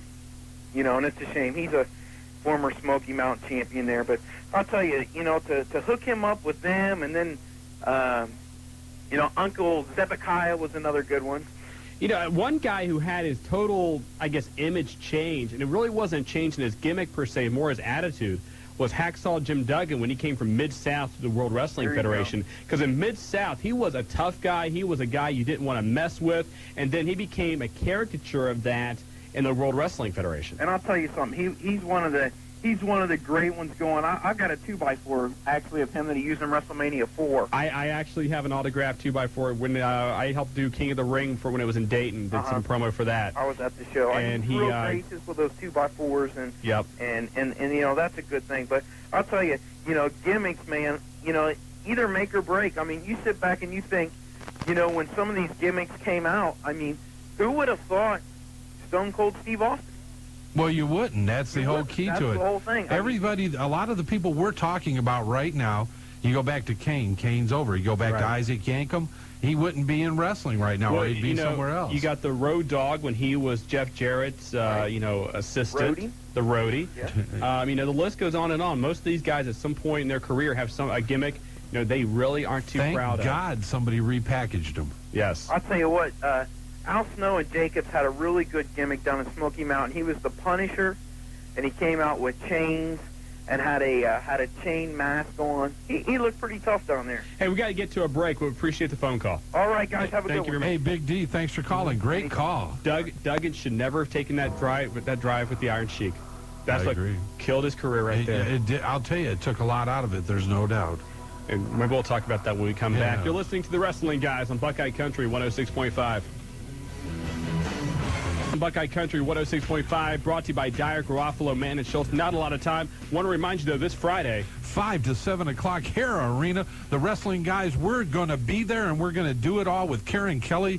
We're going to do a live remote. Live remote from 5 to 7, brought to you by Paydays on North Dixie Drive. Again, their phone number 275-0002. If you need a new car or a used car, that's the place to go. And come on out. Bring your Wrestling Guys signs. Wrestling Guys, Buckeye Country 106.5. We're going to give away tickets. We're going to upgrade tickets. We've got shirts. We've got hats. We've got CDs. We've got mugs. We've got Reds tickets. We've got restaurant passes. We've got it all. We're going to take your pictures. You're going to be on the website. It's all happening Friday at Hera Arena. WCW coming to town. And also, don't forget this Sunday, Pulsations, the place to be to watch WWF Fully Loaded. 291-9212, the phone number for Pulsations to get all the information about that. And, of course, the Wrestling Guys hotline, 24 hours a day, 7 days a week. 285-0991. And you've been listening to the Tag Team Champions of Talk Radio, the Wrestling Guys. Said it will be contacted from them. They're running Cleveland for a Monday Night Raw. I don't have a November calendar in front of me. I think it's November 13th or whatever that Monday is, right around that date. So, we've heard that it could possibly be a SmackDown here in Dayton. Okay, that sounds pretty good. Are you going to be giving away WCW tickets for Cincinnati? You got it, buddy. We have 6 pair of tickets for Nitro next Monday night in Cincinnati. We're going to be giving them away during the show tonight. All right. Thank you. Hey, stay tuned, John. Take care. All righty. Hey, a lot of people wanting those tickets. We're going to be there. The Wrestling Guys represented, and First Star Center. And we're going to run over to Terre Haute, and we're not going to really Terre Haute. And we're not under liberty to say what's going on there, but some big news that you'll be able to hear on our hotline in a few days about that show in Terre Haute. So let's get back to the phone lines again. Jobber, get us to line 1. Mrs. Greenbucks, you've got the Wrestling Guys. Hi, how y'all doing? Doing fine. How are you? I'm just peachy. Good. Peachy. I like peachy. I heard that about you. Yes, you did. You okay? Well, I just have a few comments. Are you okay tonight? I'm just fine. Okay, just checking. I think Chris Benoit should get another shot at the title. He probably will. Probably will. Yeah. The word on that is that they did that, the quick title change, to gauge fan reaction to see what it would be like if Chris Benoit ever were given the title. That's what a lot of talk is, why they did the quick swerve, and reaction from management and the other wrestlers was very, very positive on it. Okay. And I was happy to see the Big Show return with teaming up with Shane McMahon. And Big Show gained a little weight, though. Oh, yeah. He was looking a little pudgy today. Oh, yeah. Just sitting back doing too many Coney dogs. Yeah. And I want to do a couple shout-outs, if that's okay with y'all. Sure it is. To Dr. Love Stevie Hayes and my brother-in-law, who is the commentator for OCW, the Hangman. Okay. That's cool. How's Stevie doing? Huh? How's Dr. Love doing? He's doing better, what I heard. Well, that's good to hear. And I have a bone to pick with you, Marty. Oh, no. What did I do now? I think I need to leave the room for this. With this Karen lady? What? I thought I was her number one lady. You are, but you're married. Well, so are you. Shawn, you're not supposed to say anything about that. My wife's listening. Sorry. No, Karen's hey, I'm not married. You know that. We're just joking around. But of course, you know that, Mrs. Greenbucks. It's you're our number one lady for the wrestling guys, and you always will be. Karen Kelly is she's an employee of the radio station. I didn't know you could dance this well, Marty. I'm doing a pretty darn good job, aren't I? But you know what? I mean, we promote your 1-900 number constantly. That's what I was going to ask. Have you called it lately? Oh, every day. Miss Greenbucks, we got to go. Thanks a lot for the call. Okay, thank you. All right, bye-bye. Thanks a lot. You dancing in your Scooby-Doo. Did you like I don't that? want to know about geez. I did very well, didn't I? I heard about that. Thank you. It was the hit of the WCW when they came back. What are you talking about? Huh? Oh, did I on Scooby-Doo's that night? That's what I heard, yeah. Well, it wasn't. I didn't see it publicly, but some of the boys did, and they were... Hey, somebody's got to liven up the crowd occasionally. I've been known to drop my trousers occasionally. It just happens. What can I do? Jeez. Hey, back to the phone lines again. And this guy is rapidly turning into one of the hottest guys on our call-in show. He was there Friday night live at WCW with his Wrestling Guys poster, none other than Professor Clump on line 4. Hey, what's up? How you doing, Clumpy? Clumpster! I got 2 questions here. Yeah. Who did the slapjack pedigree style move first? Do what? Who did the slapjack pedigree move first? Triple H was really the first guy I saw do it on a national level. Now, I'm sure there's some independent guy out there or somebody in Japan who did it before but I'm not really sure who it was. All right. And where's Fit Finley? Fit Finley right now is working behind the scenes, much like Jimmy Ace is, just helping the wrestlers come up with finishes on the television and pay-per-views. No spot for him right now, but still a part of WCW Wrestling and just trying to help out where he can, buddy. And you're going to be at Nitro, aren't you? No. What? You're not? We got upgrade. Oh, yeah, they took the upgrade. I'm sorry. Oh, they took did? upgrades, yeah. Oh, that's a shame. Shawn told me he was going to take care of you. See, Shawn? Well, I offered them Nitro tickets, but they couldn't go. So they did the upgrade. They took the upgrade, yeah. Did you have a good time at the wrestling WCW? Definitely. Good, all right, good. man. We had a good time. We thank you for coming out, too. Yeah, thanks for the signs, too. All right. All right, take care, Clumpy, sir. Hey, later, Clumpy. Bye. Bye-bye. 457-1065, the number if you want to call into the Wrestling Guys on Buckeye Country 106.5. Are we breaking, Jobber, or are we good? Get us out of here, Jobber. Let's take a break. All right, let's take a break. Yes, I am. Throwing the water bottles down? Hey, this is our intro. We're coming back now. Yes. Know your role. I know my role. You're not doing it. We're brought to you by Dyer, Garofalo, Mann, and Schultz. They're the accident attorneys 24 hours a day, 7 days a week. Which is why they sponsored this show. It's the biggest accident around. Hey, we're having an accident right now, but we're going to pull out of it because we got a tiger on our team, and you can call them at 1-800-INJURED 24 hours a day. Also, Paydays on North Dixie Drive, the auto dealership, where you can basically pull, push, or drag anything on the line, and they're still giving $1,000 for that right now. Are they really? Yes, they are. No wonder it was so crowded when I went over there today. 275-0002, the number for Paydays. If you're in need of another car, that's the place to go to and check them out. And a couple of other things. Number one, MTV, if you check that out today, they are running footage of the Smashing Pumpkins lead singer, Billy Corgan, got involved this past weekend at the ECW show in Peoria, which is actually the same place Limp Bizkit got involved as well. But they're running footage, and you're going to see the footage of how Billy Corgan got involved with Steve Corino and Tommy Dreamer and all those guys. It's going to be on this Friday's ECW on TNN. Hey, is Shark Boy, the Discovery documentary, is that on this week again? No, that's on next month. Next month again? Yeah. I was just wondering. I missed it the first time and wanted to kind of check it out again. I don't have the dates here in front of me, but yeah, I know it's on next month. So. All righty. Hey, let's get back to the phone lines again. And all the way from Indiana, Darren, you've got the Wrestling Guys. Yeah, I was wondering, you know how you guys were talking about gimmicks last week? Yep. I got probably one of the worst gimmicks WWF ever had. What's that? When Earthquake became Golga with the Oddities.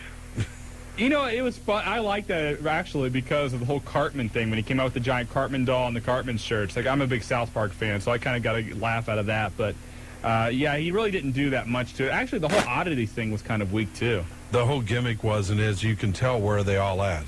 Well, ICP's back in WCW, but other than that... yeah. Another one was when they had the fake Diesel and Razor Ramon. The bad thing about that was the fake Razor Ramon was taller than the Diesel. Good point. Is Austin going to come back at SummerSlam? Is he going to make an appearance or anything? He might make an appearance. Steve is going back to the doctor, I guess, in about 3 weeks, and he's going to then have some kind of tentative idea as to when he will come back. The entire time he was told it'll be at least 6 months before you're able to come back. SummerSlam would be right at that 6-month point. So if everything was going exceptionally well, SummerSlam would be the absolute earliest. My guess is, though, they're going to hold it off for a little while because it looks like SummerSlam is being built up already.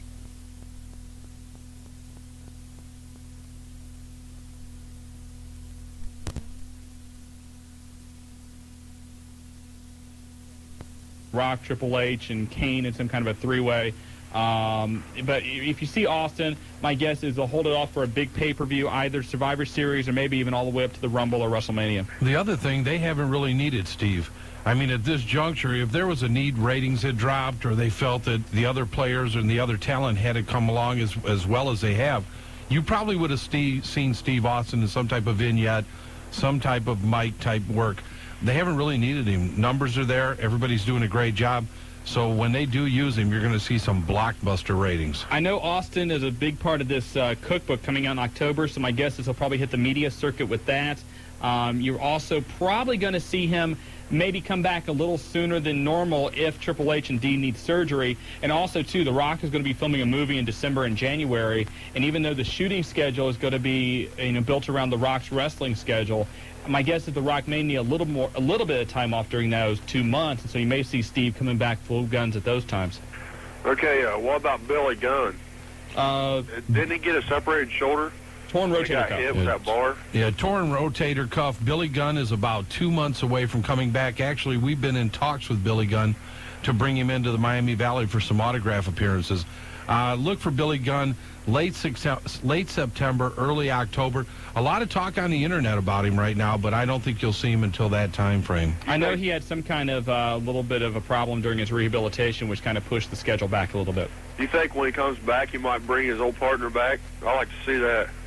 You mean Bart Gunn? Yeah. No. I think Bart Gunn is still in recovery. Bart Gunn's reputation, at least in the World Wrestling Federation, was destroyed after the loss to Butterbean. Yeah, I know that rotating cuff's painful because my mom, she had it done on her shoulder about 7 months ago, and she still ain't healed. Yeah, it can be a problem. It can really take you a lot of time, especially with the physical activity those guys are into. Oh, yeah. All right, thanks, guys. Hey, Darren, thanks for calling, buddy. Calling from the Hoosier State. Hoosier. Speaking of Hoosier, there's going to be a lot of action in the Hoosier State. You got to love it. Indianapolis only 2 hours away, and everybody hits there. ECW, WWF, WCW, so you don't have to worry. If you really need a fix, you can get into Indianapolis and get it. Hey, back to the phone lines, and this guy, one of Shawn's favorites, and always at every event in the Miami Valley, the courtesy clerk from Kroger's, the Cliffster. Cliff! Hey! How you doing? Clifford! Yeah! We were just saying it's got to be a busy week for you because I think Kroger's is like on triple coupons this week. Yeah, we've been busy this week. Tell us about it, Cliff. How has it been this week with triple coupons? Well, it's been pretty busy. I mean, lines have been formed from here to Indianapolis. Wow, that's a long line. Yeah, I know. I mean, I just got off work. Gee, so what's on your mind, Cliff? Hey, I got a question about independent wrestling. Okay. You know, like OCW and some of those? Shoot. Okay, I got a friend of mine at work that would like to try out for the independent wrestling group. Now, how do you get involved in that? Do you have to go to a school or something, or what's the story on that? Well, there's several different ways, Cliff. If he wanted to talk, you can call any of the hotlines, OCW hotline, leave a message there. Stevie Hayes, I'm sure, will get back with him. They have what's called the Gator Pit right here in the Dayton area that they work out in. they'd be glad to take a look at him and talk to him and kind of fill him in on how they work things. UCW, they do things a little different. You can always try to get a hold of Big Daddy Raj Cox and see how they're working people coming in. With the Heartland Wrestling Association, Les Thatcher has a school. It's down in the Cincinnati area. There is a fee to go to the school, but it's a more defined class type, regiment in that capacity. Okay, because I told him that I know OCW's got a show coming up on August 5th, and I was thinking, well, maybe Diamond Dave could give him a talk or something and give him more information on it or whatever, but he don't know if he has to work on that Saturday or not. And but if he said he's going to try to make it out there. Now, what's their hotline number, Shawn? OCW's hotline is 229-8189. And I know a lot of times they're, looking for new talent, and they've done open tryouts, over the hotline asking for people to come out. Just call that number, 229-8189. Leave them your name and phone number, and like Marty said, either Steve or Dave will get back with you about setting up some kind of tryout. Yeah, it's not me. I'd rather be a wrestling fan. Oh, Cliff, we thought it was you. You were going to go in with your Kroger's clerk gimmick on. You could use your name tag as a foreign object or something. Oh, no. Now, I might be a manager. That would work. There you go. You could be his manager. You got it. You could choke him with the triple coupons. Yeah, right. There's a lot of different. Yeah, stuff coupons down their throat. That's their finisher. Right. The coupon. It's a finisher. I could even give them our Kroger brand cross-cutter prices. The cost cutter. Hey, I the like cost it. cutter. I like that for the finisher. I think you should put a plastic bag over their head or something. Or the checkout. There you go. There you go. But let me say this. I'm going to give a shout-out to the movie star. Okay, that's a new one. That sounds good. Yeah, because he knows who he is. She knows who he is. He was on TV last night. Really? Yeah. Okay. Hey, Cliff, thanks a lot for the phone call. Okay. Appreciate Cliff, it. we'll look forward to seeing you. Speaking of August 5th, Yellow Springs, OCW running again. Expect a great crowd there, and they a great show every time you go. We're going to try to get out there, but August 5th, I'm sure we'll hear from some of their people tonight, and they'll give us a little fill-in on what the card's going to be for a fantastic night of wrestling. Actually, that entire week, August 5th, you've got OCW. August the 9th, Unified Championship Wrestling is going to run at the, was that the Princeton Center, or what is that, the... Oh, God. Northwest Center. Northwest It's on Center. Princeton Drive. Right. It's at the Northwest Center. New Jack is going to be on the card. Big Daddy Raj Cox is going to call a little bit later to talk about that show. And then that Saturday, August the 12th, HWA is down in Middletown again at the National Guard Armory. I know one of the matches on there will have a lot of interest in the Dayton area, a weapons match between Logan Kane, the Future, and the Extremist. That'll be one of the highlights of the night. And I think it's going to get brutal because there's bad blood between those two. Oh, yeah. So it should be great. Once again, Raj calling in. New Jack going to be at their next show. OCW August 5th. A lot going on, as usual, in the Miami Valley. But back to the phone lines again. Line 7 from Dayton. Chelsea, you've got the wrestling guys. Okay, I have a question. Why did TNA get pulled from the triple threat match on Raw? Why did who? TNA get pulled from the triple threat match. I don't know. I'm sure that upset you because Tess was gone. Yes. I don't know. I know that there were a lot of time constraints. Raw ran over a little bit this past week. That was part of the reason that you saw the Crash Holly Saturn match was canceled and shown on SmackDown rather than Raw because some of the interviews ran long. Maybe that was part of the reason they pulled them out of that match. Okay. And anything special going to be happening at Nitro? I'm going down there. It's Nitro. It's always big, isn't it? Anything can happen at Nitro. It's going to be a great evening. The wrestling guys are going to be there, and they haven't been, they were there for Sold Out was the last time in the pay-per-view. Right. But I know ticket sales have been great. And after this week's Nitro being marginal, I'll say marginal, I'll be polite, look for big things next Monday night. Yes, I am. Okay, thanks. And I want to give a shout-out to the commish. The commish? Yes. All right. Okay. Thanks, Chelsea. Thanks, Chelsea. Take care. 457-1065, the Wrestling Guys on Buckeye Country, 106.5. All right. The commish. The commish. And back to line 8. From Beaver Creek, Jackal, you've got the Wrestling Guys. Hi, guys. Hi. It's the Jackal. I'm the man, right-hand man of Lord Greenbox. Right now we have a situation that he's missing. So, Greenbucks is missing? Yes.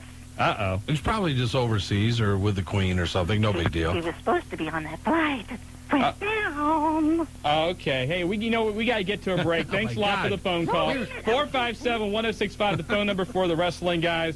Jobber's making us cut to a break, but anyway, Marty, you're listening to the Tag Team Champions of Talk Radio, the Wrestling Guys. On WBKI, Buckeye Country 106.5. To you, I insist.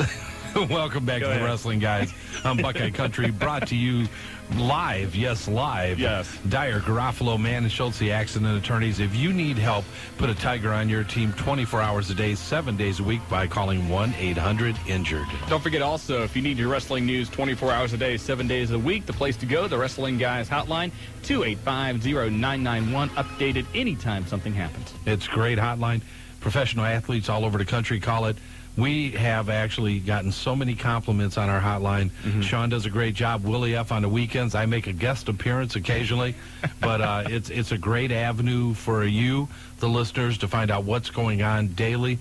And most of the information, we're breaking it on a national level. Absolutely. Again, that phone number, 285-0991. Let's get back to the phone lines. Hey, on line one from, I guess, UCW/ECW/Hera Arena/Atlas Security / what else, but we've got him here. He's the man that's in the middle of it all.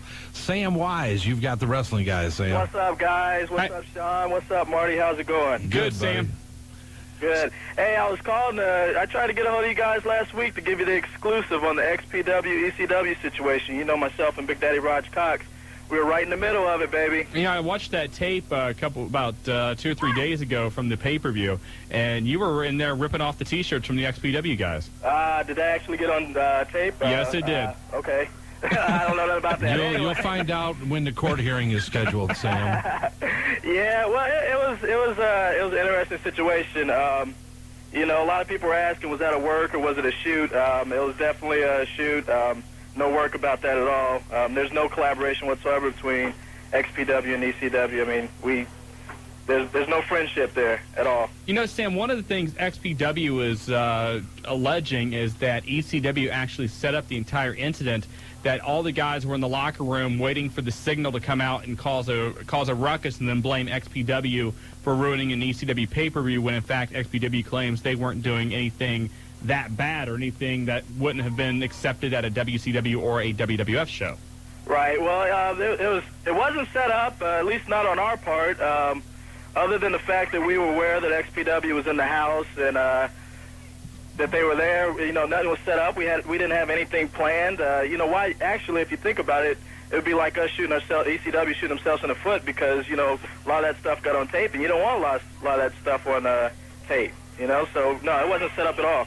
Sam, did you talk to any of the XPW people before the altercation or before the problem started? Actually, I did. I talked to, you know, I don't know an XPW worker from an XPW fan, so I don't know, you know, names or anything, but we met them at the door. You know, a lot of people looked at their website, and a lot of the stuff on their website, you know, was true to the sense that we met them at the door and we explained to them that, you know, you got to turn your shirts inside out, because if you think about it, you know, it's an ECW building. It was ECW pay-per-view. It was ECW cameras, all ECW money, and XPW was coming out there to promote their show. You know, they pretty much get free advertisement and whatever else they was trying to do out there. So we met them at the door and told them, you got to turn your shirts around. It's not going to happen tonight. You know, we've seen before when WWF or WCW has a show, which is a television taping or a live Nitro Raw, if there's somebody sitting in the front row that has a T-shirt on, let's say it's a WWF show and they've got a Nitro shirt on, they either have to turn it inside out or they'll come by with a free shirt and say, hey, you got to put this on over that, or something along those lines. Right. You know, it really wouldn't have made too much of a difference if they didn't come in the way they came in. You know,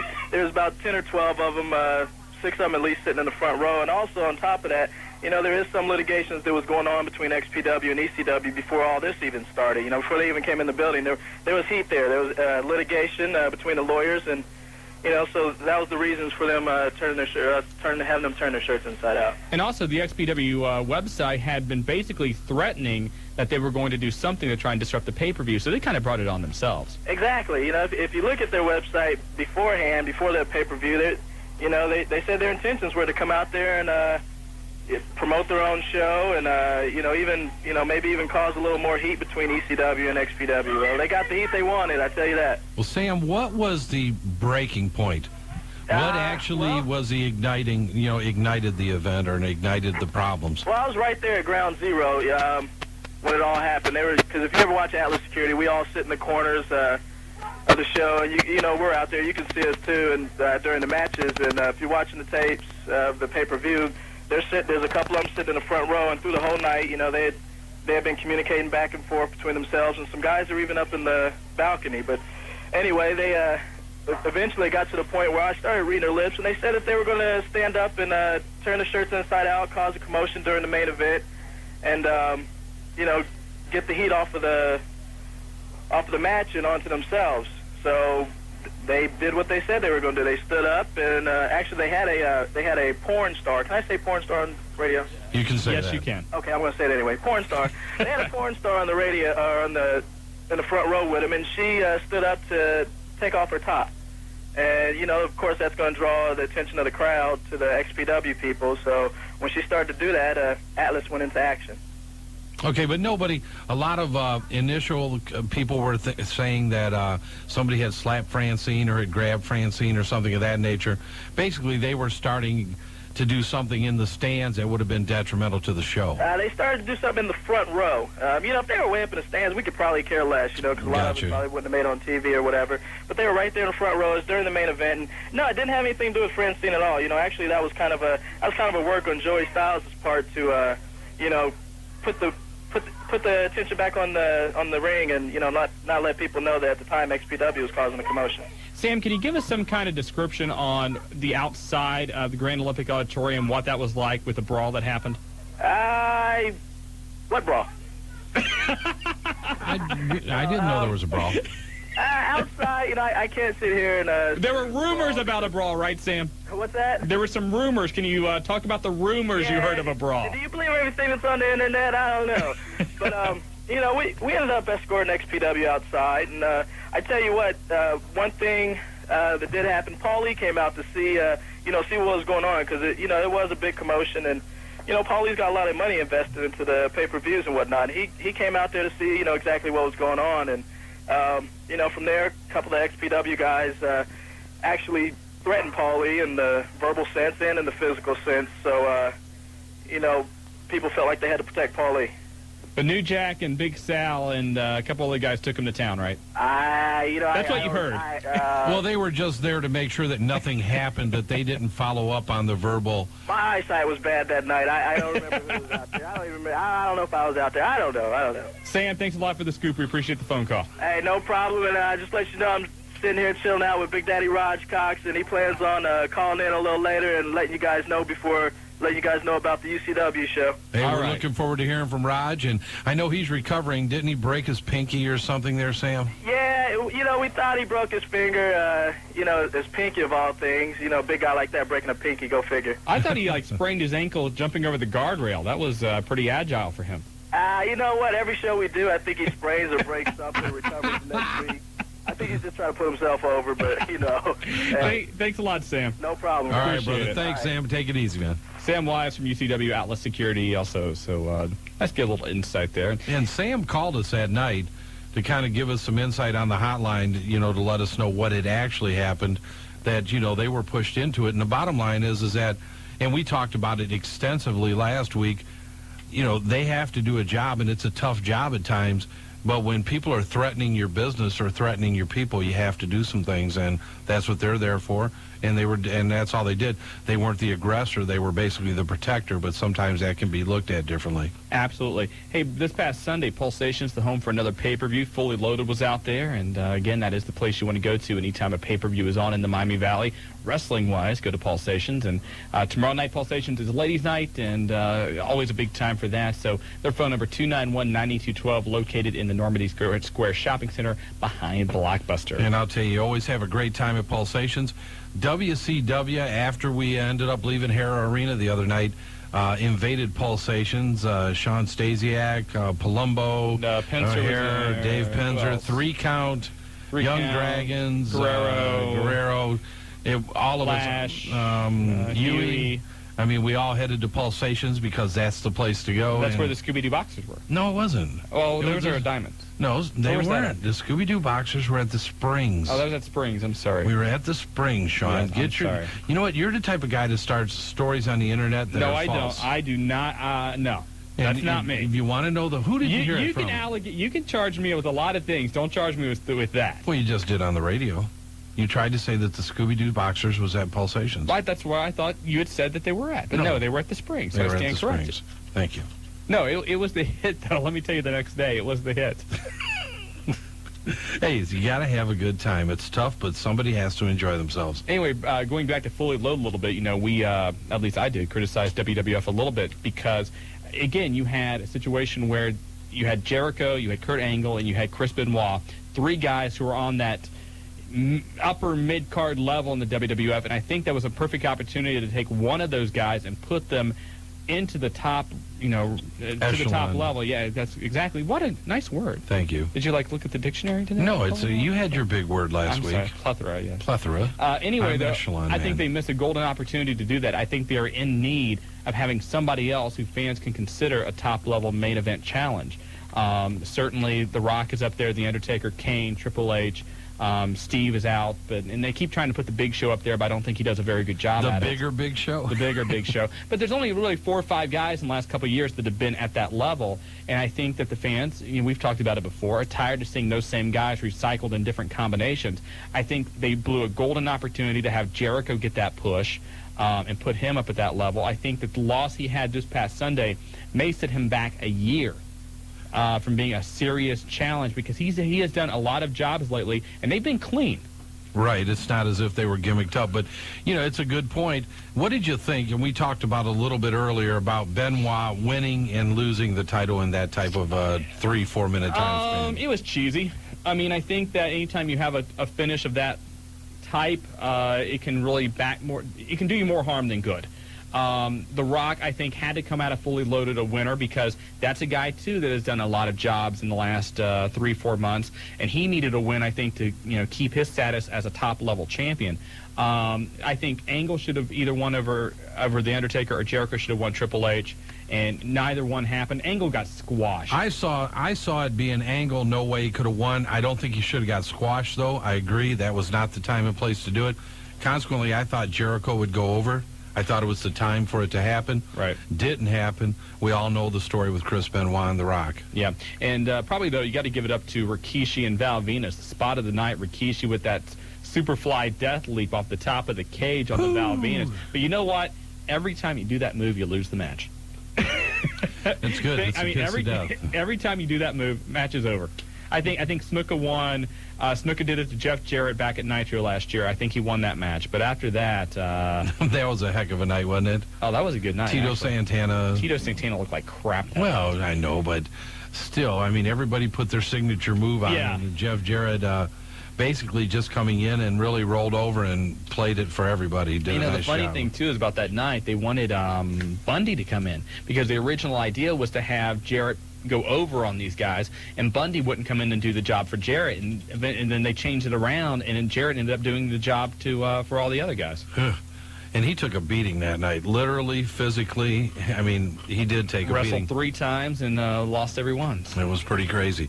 Well, back to the phone lines again. Let's take one more call before the break. Line 2, let's go to the Undertaker guy. You've got the wrestling guys. Hey, how y'all doing? Good. Just got out of the hospital. Ooh, what was wrong? What's up, Taker? 2 bulging discs in my neck. Ow, that hurts. Yeah, about the same thing like Austin got. Pretty close to it. Well, take care of yourself. I'm trying to. And my question is this. Will The Undertaker change back to his old way after being attacked by Big Show, and when he's going to win the title? I don't know if he's going to change back to his old ways this soon. We've talked about it quite extensively. We see it happening. I think right now he's over. Shawn doesn't like it as much as he does his other character. He's over, but I don't like it as much as I like the whole demonic kind of thing. I think as long as he stays over and in the capacity he's in, they're going to run with it for at least, I would think, a little while longer, several months, next 2-3 months. And you're probably going to see him over the next couple months at least battling it out with the Big Show, and I don't see either one of those guys in the world title picture. So it'll probably be about a year before he gets a title shot or something like that. I don't know. And again, this is all purely speculative on our part, but I don't know if I really see The Undertaker getting the title in the next year. I just don't know if he is... Undertaker is somebody you do not have to put the belt on to get him over. That's the great thing about him.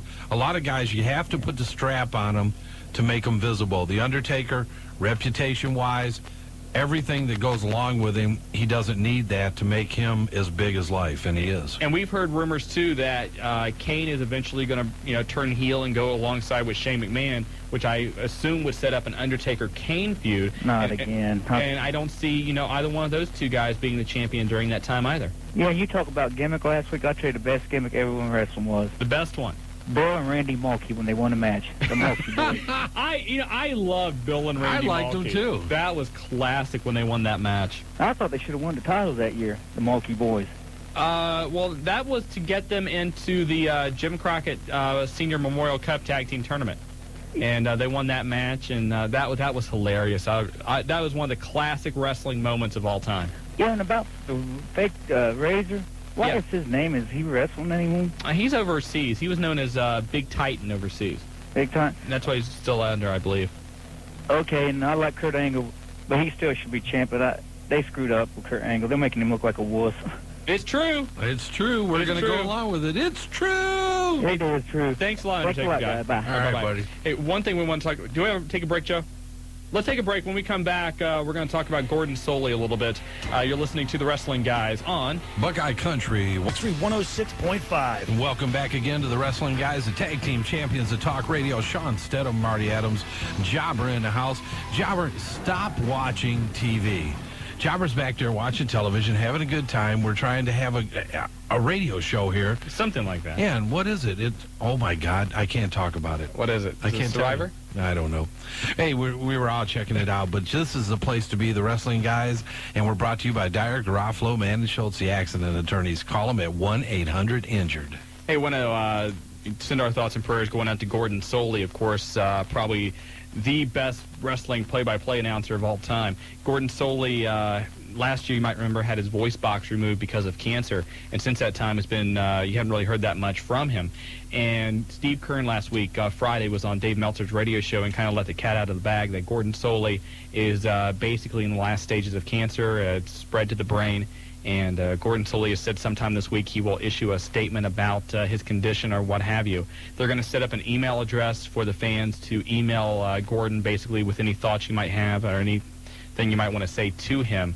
But again, Gordon Solie, once we get that email address, we will pass along to you via the hotline. And those of you that remember the old days of Georgia Championship Wrestling, Gordon Solie, the voice, unbelievable.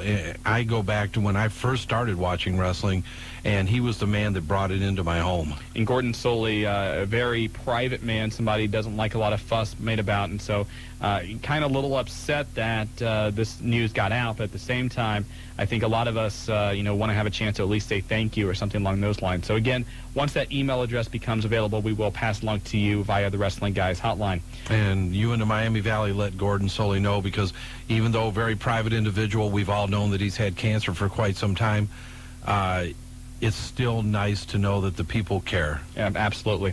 A little bit later in the show, we have Nitro tickets to give away for this Monday at the First Star Center, and WCW has just announced what the double main event will be. You ready for this? I'm ready. Double main event. Yes. Kevin Nash versus... Drum roll. Go ahead. Hold on, Jobber. Okay. Double main event. In your first match, Kevin Nash will battle Scott Steiner. Ooh. And then, in your absolute main event, you didn't get to see it this past week, but you're going to see it this week. Absolute main event. WCW World Title on the line as Booker T defends against Sting. Yes. So Sting, Booker T, and Kevin Nash, Scott Steiner, your double main event for Nitro this Monday. And of course, that will be out of the First Star Center in Cincinnati. A little bit later, we will give you a chance to be there live. And we're going to be looking for that. I mean, we mentioned it, not the greatest Nitro in the world this week. We expect a big show. We expect a very, very good crowd there based on what we've seen. We were down at First Star Center earlier today, so we're looking forward to it.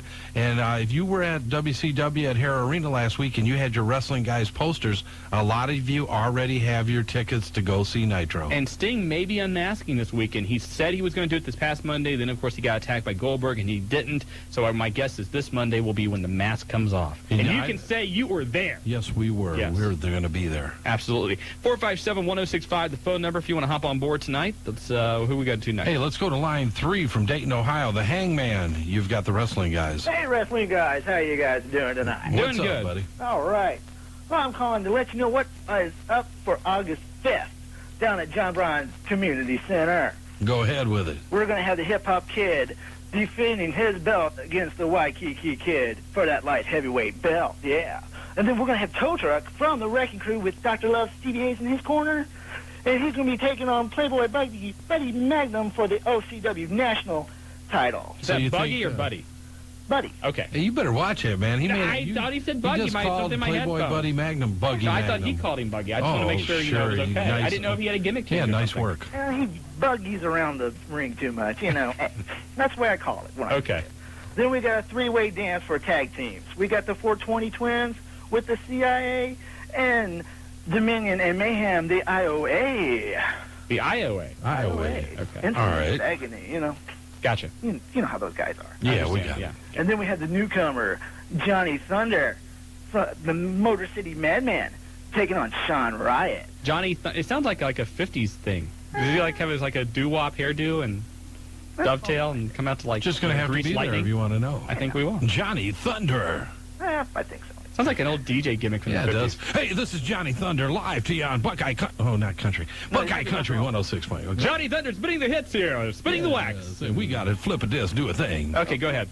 And then we got Hung Low versus the American superstar Bobby Wright, who is now the newly member of the Wrecking Crew with Dr. Steve Lev in his corner. So it sounds like the doc must be recuperating pretty well if he's got all that going on in August the 5th. He is recuperating, and that boy is going to get going up, and he's going to get in everybody's face that night because everyone's saying that he's down and out, and he ain't out because he's getting back up, and he's going to slam everybody back down. But I'll tell you that right now. And we have the tag team straps, my favorite, the Rough Riders, Mike and Chuck West, defending against the Star Powers, Showtime Jeff Star, and his big brother, the Big John Lumberjack. And then we're going to have Big Jim versus the Indian Outlaw. And in our double main event, Maniac Mark Mustang with Dr. Creep in his corner up against, from the Diamond Dynasty 2000, Chris the Kid McGraw with Dave Diamond and, of course, Lady Mojo. Wow, sounds like a power pack card out there. John Bryant Community Center, August 5th. What time? Bell time 7:30? Be 7 o'clock. And 7 but there's o'clock. one more event. One more main event. Yes. Yeah. We got the OCW World Title up for grabs between Fabulous Frederick of Hollywood against the Man Mountain. And I'll tell you what, that's going to be a one heck of a humdinger to watch. Yeah, that's going to be a pretty contrast because Man Mountain, literally the size of a mountain. Frederick, you know, a little bit skinny there. High so styling and exactly more quickness, acrobatic. Acrobatic, yes. yeah. And what time's this thing going to end? Like at midnight, 1 o'clock? I mean, how many matches were there? 9? Marty has a bedtime, so that's why he's wondering. About 7 or 9 matches, but you know, with Frederick and the Mountain going at it, it could be an all-nighter. Hey, sounds like a great card, and we appreciate you calling in, letting us know about it. Hey, That's man. no problem. I hope to see you guys out there because I'm going to be speaking, and I don't know who's going to be with me, but I'll be spinning the little disc, and I'll be talking to everybody out there. Hey, there you Come go, on Hangman. down, people. Take All care, right. Hangman. Thank you. Bye-bye. Hey, Hangman going at it, man. He's going to spin it. He may be Johnny Thunder. Spinning the wax with Johnny Thunder. Yeah, we're doing it all here right now, OCW. Hey, you got to love it. Oh, absolutely. Diversity. It all happens. Variety, spice of life. Yes, it is. Well, I don't know what this guy's going to talk about because we've heard it all now, but on line 4, Tornado, you've got the wrestling guys. Man, that Hangman was something else. He sounded like a cross between Joey Styles and Edge and Christian. Had one too many Jolt Colas, I think. Yeah. As far as Chelsea, what she asked earlier about what's going to happen on Nitro, well, to answer it, I think at least one thing you're going to see a worse version of something that WWF has done in the past. That's my prediction. And as far as Fully Loaded goes, with you guys, your, opinions on it, I thought Jericho made more than a statement in his match against Triple H. I thought that was a hell of a match, and he proved something to the fans. It was a great match. I'm not going to argue with anybody on that. My point is that Jericho should have got the win. Yeah, we're both agreeing it. We think that it was a great match, but there's time to move somebody up to that next level. This was the time that you had a national audience, pay-per-view. You got a lot going on. You could have escalated one of those 3 to that level. Well, if it was one of those 3, I would have picked Benoit because I'm a little tired of seeing The Rock be invincible. I've noticed, The Rock's still the most popular there is, but a little bit, more is fading away from The Rock than usual. I think he needs something new to freshen his image a little bit. Well, that's part of the reason we think they need to have somebody else step up to that next level, the upper echelon of, as you will, Marty Adams. What I think they should do is Undertaker, since they hit him with the knee and the block and whatever, he should take a month absence or a couple weeks absence, whatever, then come back as his old gimmick, team with Kane, then, destroy the stable that they're creating. Do something like that. Not a bad idea. Who knows? Maybe we will see that. Yeah, that could happen, and doesn't sound bad. No. Undertaker guy would like it. Yeah. And probably depends how long their contract with Kid Rock is to use that song. No, but as far as seeing people step up and everything, I think fans are really starting to notice Steve Blackman now that he's the hardcore champion. Steve Blackman's really starting to impress, at least me, with having the hardcore title now. The lethal personality? Whatever you want to call him. He's doing real good right now. He's doing okay. I just don't think Steve Blackman's not going to get to that top upper echelon like a Jericho or a Kurt Angle. Well, of course he's not going to get there, but I think he's fine where he is right now. Yeah, and you need those guys there too. Yep. Hey, thanks a lot for the call, Tornado. All right, see ya. Tornado always with some interesting perspectives. Interesting perspectives. That's not bad. That's a nice little combination there. You know what? I didn't mean to say that, and it still sounded good. Do we break or go to a phone call? All right, let's get back to the phones again. And from Westchester, Doc, what's up, buddy, on line 5? Hey, what's up? Can you pick us up there tonight? Actually, I was picking you guys up at Mount Healthy on 275. You're kidding me. Yeah. They must have that good atmosphere tonight or something. Got some good range. You got it, buddy. How's it going? Doing well. Just got some random thoughts on a bunch of different stuff. Well, go ahead and share it with us, Doc. Hit it. That's all my opinions now. Hey, with this XPW stuff, it's the first time I've really heard much about ECW in the news except for when any of their guys are leaving. I think that they should... I think they should try to work something out with them. I mean, they're a bunch of bums in XPW, but still, it's the most news they've gotten besides people leaving their company. Well, certainly the news in ECW in the last year hasn't been good. You had the Dudley Boys and Taz and you don't hear Mike anything Awesome about their pay-per-views anymore. It's the first time I've heard anything about any of their pay-per-views. Yeah, that's true.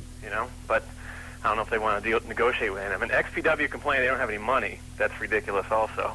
No, we said that last week. They are owned by the guy who owns the largest porn company in the world. Rob Black. I know Marty's probably good friends with him. But I think Marty's bought a lot of his... No, hey, wait a minute now. Yes, I do know Rob Black. I was introduced to him through some other individuals. Jasmine St. Clair, everybody knows. Jasmine came into town and met us, and we all went to the pay-per-view together.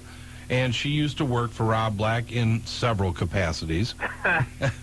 So, okay, go ahead, Doc. Well, thanks. DVDA. The Hollywood movie industry, mainstream stuff, pulled like $7 billion of business last year. The porn industry was $5 billion.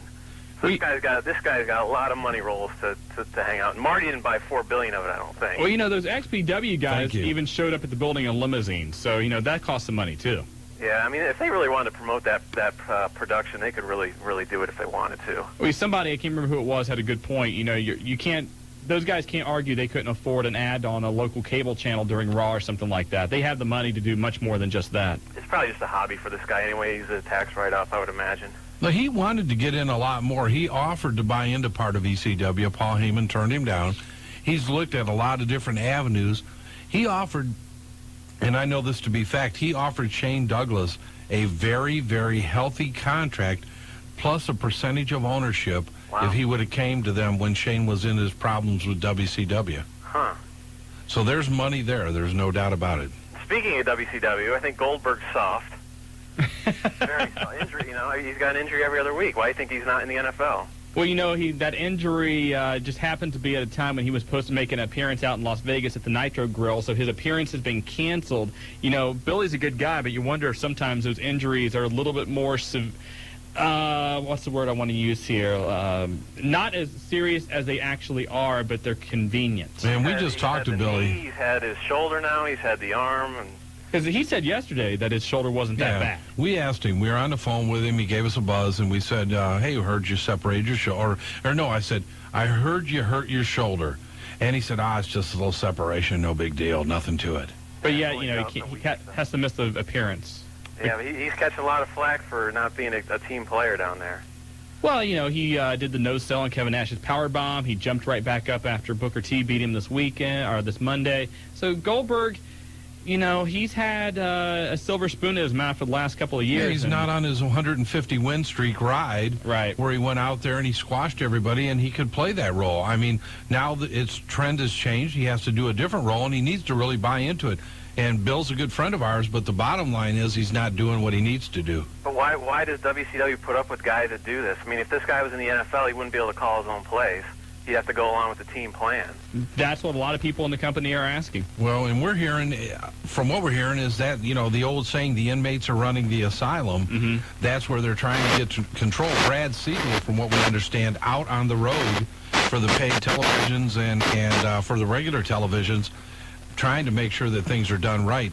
And here's a guy that's a good businessman, I'm sure, but not a wrestling man, but he's sick of it too. Yeah. And if you look at, again, we're going to promote this. If you go to OneWrestling.com today, they have a poll out there as to what should happen with Bill Goldberg. You can vote for a number of different options. Should they release him? Should they, you know, whatever? Because it is becoming a major distraction in that locker room. And they're in a position right now, they're looking to go into an entirely new direction. If Goldberg's attitude keeps up, Brad Siegel could pull the trigger on it. Yeah. And one last point, Marty, I saw your new office. Looks great. Is it done yet? I was wondering where the casting couch is going to go. Hey, it'll be moved in this week. Hopefully, we're going to move in next week and probably start Saturday.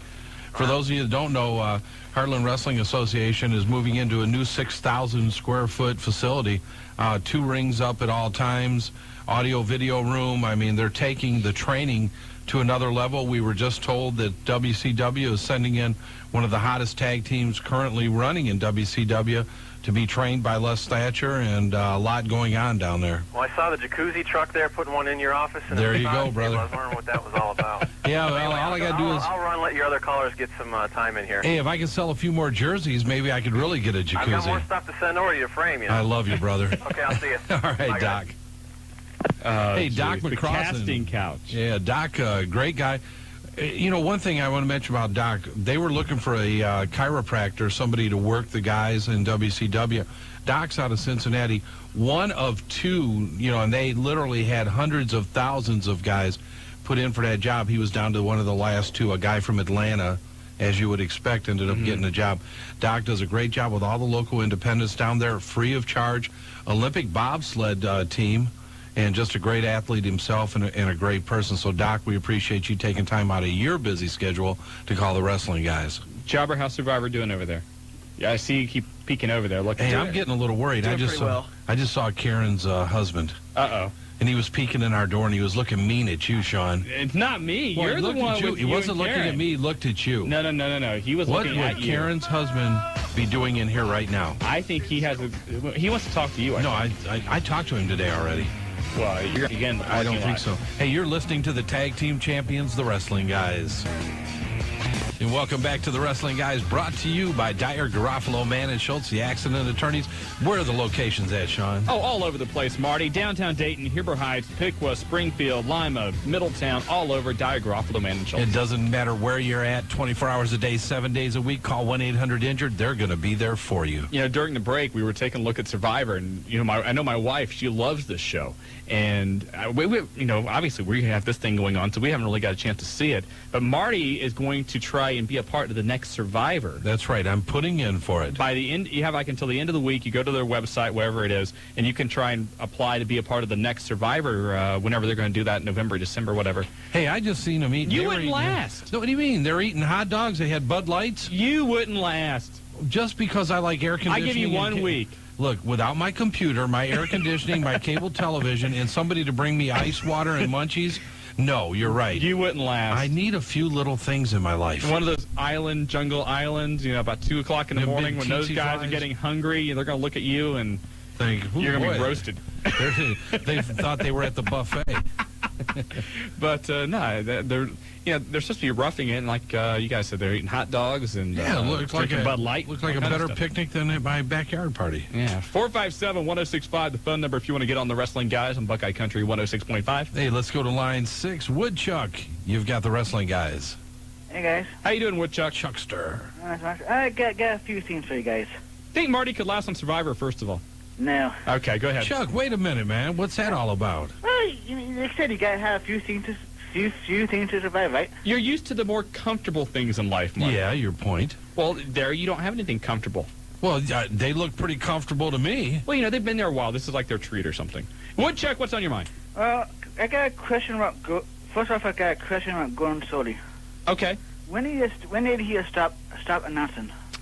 I think about 3 years ago. He'd been doing different things on the independent scene. He was supposed to do the play-by-play last year at the Heroes of Wrestling pay-per-view, but at that time the cancer was just simply in too advanced of a stage where he could wait any longer. So they attempted to, get rid of it by getting rid of his voice box and hoping that would work, but unfortunately it already spread. And that's where it really came out a lot more noticeable, where people across the country were kind of more informed about his condition because they had announced that they wanted him to be a part of the Legends of Wrestling. Well, he had signed up for it, and then when he wasn't there, people said, why wasn't he there? And he had to give the reason. He's had a website for the last few years with Bruno Sammartino. They kind of wrote columns on it and whatnot, but as far as actually play-by-play, I know he's done some independent stuff, but I'm not really sure if he's done anything outside of that. Okay. How's Big Viscera? Viscera? Yeah. As far as I know, he's fine. Good. Did they think he had some health problems a while back? He had some stomach problems, but they all got cleared up. Oh. Hard to imagine that with that stomach. Okay. Well, yeah, he'd make it on Survivor Series, too. What else, Woodchuck? Well, first off, do you guys like Metallica? Do we like Metallica? Yeah. Some of their stuff. Yeah, so I'm not a huge fan, but some of their stuff isn't bad.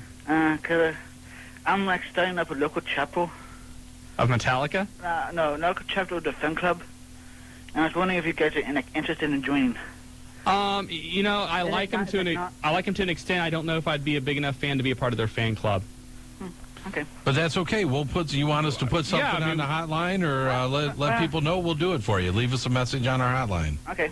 Leave us the info. We'll pass along for you if anybody wants to know about how to be part of the Metallica fan club out there. Okay. And if you're a Sandman fan, probably like Metallica. Yeah, there you go. I like Sandman. I think that's a great theme to music. Oh yeah. I love Sandman. I like the new stuff they did with the Mission Impossible 2 soundtrack, and they've done a lot of cool stuff. I just don't know if I'm that big of a fan to say, okay, I'll be a part of their fan club, but we'll certainly promote it for you. Okay. All right, Woodchuck, thanks for calling, buddy. Bye. Bye-bye. Metallica fan club. They're not bad. No, I mean, like you said, some of the theme music is great, but hey, you never know. We'll put it out there. A lot of things happen off the hotline. Absolutely. And if you're not calling the hotline, you don't know what's going on in the world of professional wrestling. Call 285-0991, 24 hours a day, 7 days a week, the Wrestling Guys hotline. And brought to you by Pulsations, the heavyweight champions of pay-per-view. If it's a pay-per-view in town and you want to go there, you want to be where all the...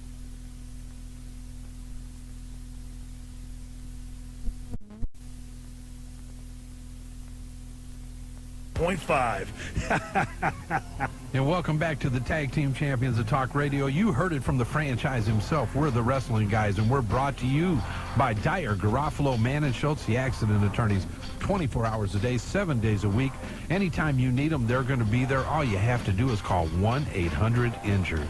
Don't forget also this Sunday, Pulsation's the place to be. Normandy's Square Shopping Center on State Route 725. That is where Fully Loaded will be live and in color. Fully Loaded. And, of course, this past Sunday, they were the home for ECW's Heat Wave 2000. And very interesting pay-per-view. Rob Van Dam with the Van Terminator. Very impressive maneuver. Sadly, the pay-per-view was overshadowed by an incident involving XPW. And XPW for the last few weeks had been threatening that they were going to do something at the pay-per-view. The pay-per-view was in Los Angeles, which is XPW's hometown. XPW, ECW, a very, very heated history because ECW has filed lawsuits against that company for their using Sabu while he's still under ECW contract. They feel like the XPW logo is very similar to the ECW logo, which it is, and also because of the name Extreme Pro Wrestling, because they say we have the copyright on Extreme. If you go back even further than that, the owner of XPW initially had looked into trying to buy part of ECW. He was in another life, had another type of business that we're not going to go into. He still has it. Okay. Why? He's in the adult entertainment business. There you go. He's a porn king. Adult entertainment would have sufficed. Okay. But coming out of that, he came in. He wanted to work with Paul Heyman. Paul Heyman told him no, which is it has every right. I don't blame him for that. But then ECW did what any other wrestling group would do. They went in right on the home turf of XPW, and anybody that knew the history between these two were waiting for something to happen, and it did. ECW is, let's face it, they're a national promotion now, so it only makes sense that they would expand westward. And let's face it, California is a huge market. Los I don't Angeles. see anything wrong with it. It's long overdue for them running a show out there. The attendance records showed it, one of the highest pay-per-views they've had in regards to total revenue, and a great show, even with what happened, and that's where the questions come in. Well, what did happen? Well, here's what the story seems to be at this time. What happened was, whenever anybody was entering the building, if they had an XPW shirt or a sign, they were told to get rid of the sign, get rid of the shirt, turn the shirt inside out, something along those lines. A number of XPW wrestlers got seats in the front row. And while they were sitting there all night, they just had their arms crossed. They were forced to turn their shirts inside out. When the match started with Tommy Dreamer and Francine, the XPW, I guess the lady's name is Chrissy Chris or something like that. Chris, correct. She gets up, takes off her shirt, and has a bra on that says XPW. Yeah, it was basically just a tank top type thing. Francine gets down off the ring, tells her basically to sit down.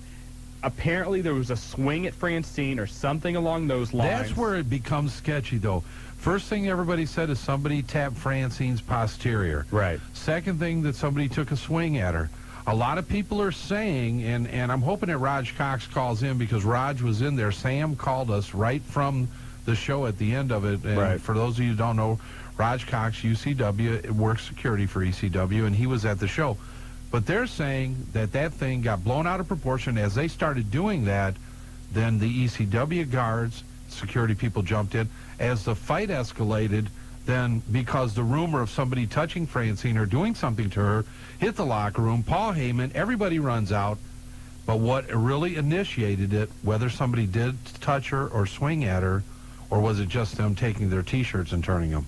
Well, regardless, they were getting up and they were starting to make the X sign, jumping in front of the camera. They were doing something where security would have come over anyway. I agree with that. But the idea now that, Francine got physically accosted or whatever, that certainly raises a red flag. The security comes down, the locker room empties, the XPW guys get kicked out. Then once they get outside the Grand Olympic Auditorium, some of the wrestlers went outside, and that's when the fight broke out. New Jack was involved, Big Sal was involved. New Jack's hurt. He would never do that. Life is a work. Paul Heyman was involved, believe it or not. And I guess XPW had a camera crew set up across the street. They were going to try and cut a promo there, saying we're here invading ECW, whatever. Kid Cash got involved in the fight and basically said, no, you're not cutting anything on us. Brawl breaks out all over the place outside the arena. From what we were told, ECW won every fight. A lot of the XPW guys left pretty bruised, pretty bloody. I know when Tommy Dreamer first jumped out of the ring and got in their face, he told them, your careers are done. You have just committed career suicide. Because it was a very tasteless thing to do. It was a very Bush League thing to do. Not that ECW would ever do anything like that. When has ECW done that? Shawn? No, I'm asking you a serious question. I'm not going to go into it, but I can go back about 4 or 5 years ago that ECW did the same thing at a WWF That was a work. That was a planned thing. There's a difference. The WWF and ECW had an agreement where ECW would come in and play off that angle for a couple of weeks, and that's what they did. They allowed Jerry Lawler to go and work in ECW Arena with that feud against Tommy Dreamer. That's fine, but this is something that was not planned. This was just something, and the thing that was really stupid, XPW sends out a press release immediately after all this happens and said all we were trying to do, it was promote our show because we are a small promotion and we can't afford big-time advertising. Hold on a second. All your guys just showed up in limousines. We happen to know for a fact that your owner's the president of the largest adult entertainment business in the nation. You've got money coming out the wazoo, and you can't afford to buy a commercial or pin up flyers. I mean, my God, we pinned up flyers. Well, they did one of the cheapest things you could do in regards to trying to get advertising, and that was play off of somebody else's advertising. And I'm not sitting here agreeing with it. All I'm saying is that there's two stories as to what was the catalyst for starting it. But XPW, they're not going to get the benefit of the doubt because they had threatened to be there. They threatened to disrupt the pay-per-view. The pay-per-view was disrupted by it, and so they're going to be painted as the bad guys regardless of whether or not, they were a fault. And they also had guys there was also XPW guys, not just in that front row, but stationed at other points in the building, and they were all talking on cell phones, and it seemed like, and I talked to some of the other security people involved too, that they were trying to plan something to happen at the same time. And so ECW and the security team was on red alert, and as soon as that one little incident happened, that's when everything went to hell in a handbasket. Well, there's no doubt about it. Everybody was on high energy, a lot of endorphins and testosterone for the most part flying, and ECW security crew, knowing what needed to be done, jumped in right away, and for whatever reasons, hopefully Raj calls. But once again, you don't mess with that ECW security crew. They don't play games. Before. I've seen what happened. Heat Wave here and a few other ECW shows. If you're looking to get bounced, you're going to get bounced. If you want to come and have a good time, anything almost within the bounds of not hurting somebody or not throwing something, you can damn near get away with at an ECW show. Just about. But it was it really added to it. It kind of took away from the pay-per-view too, which is sad. It did. I don't know if it did, in my opinion. I think that, one, it did stop the timeliness of what was happening with the main event.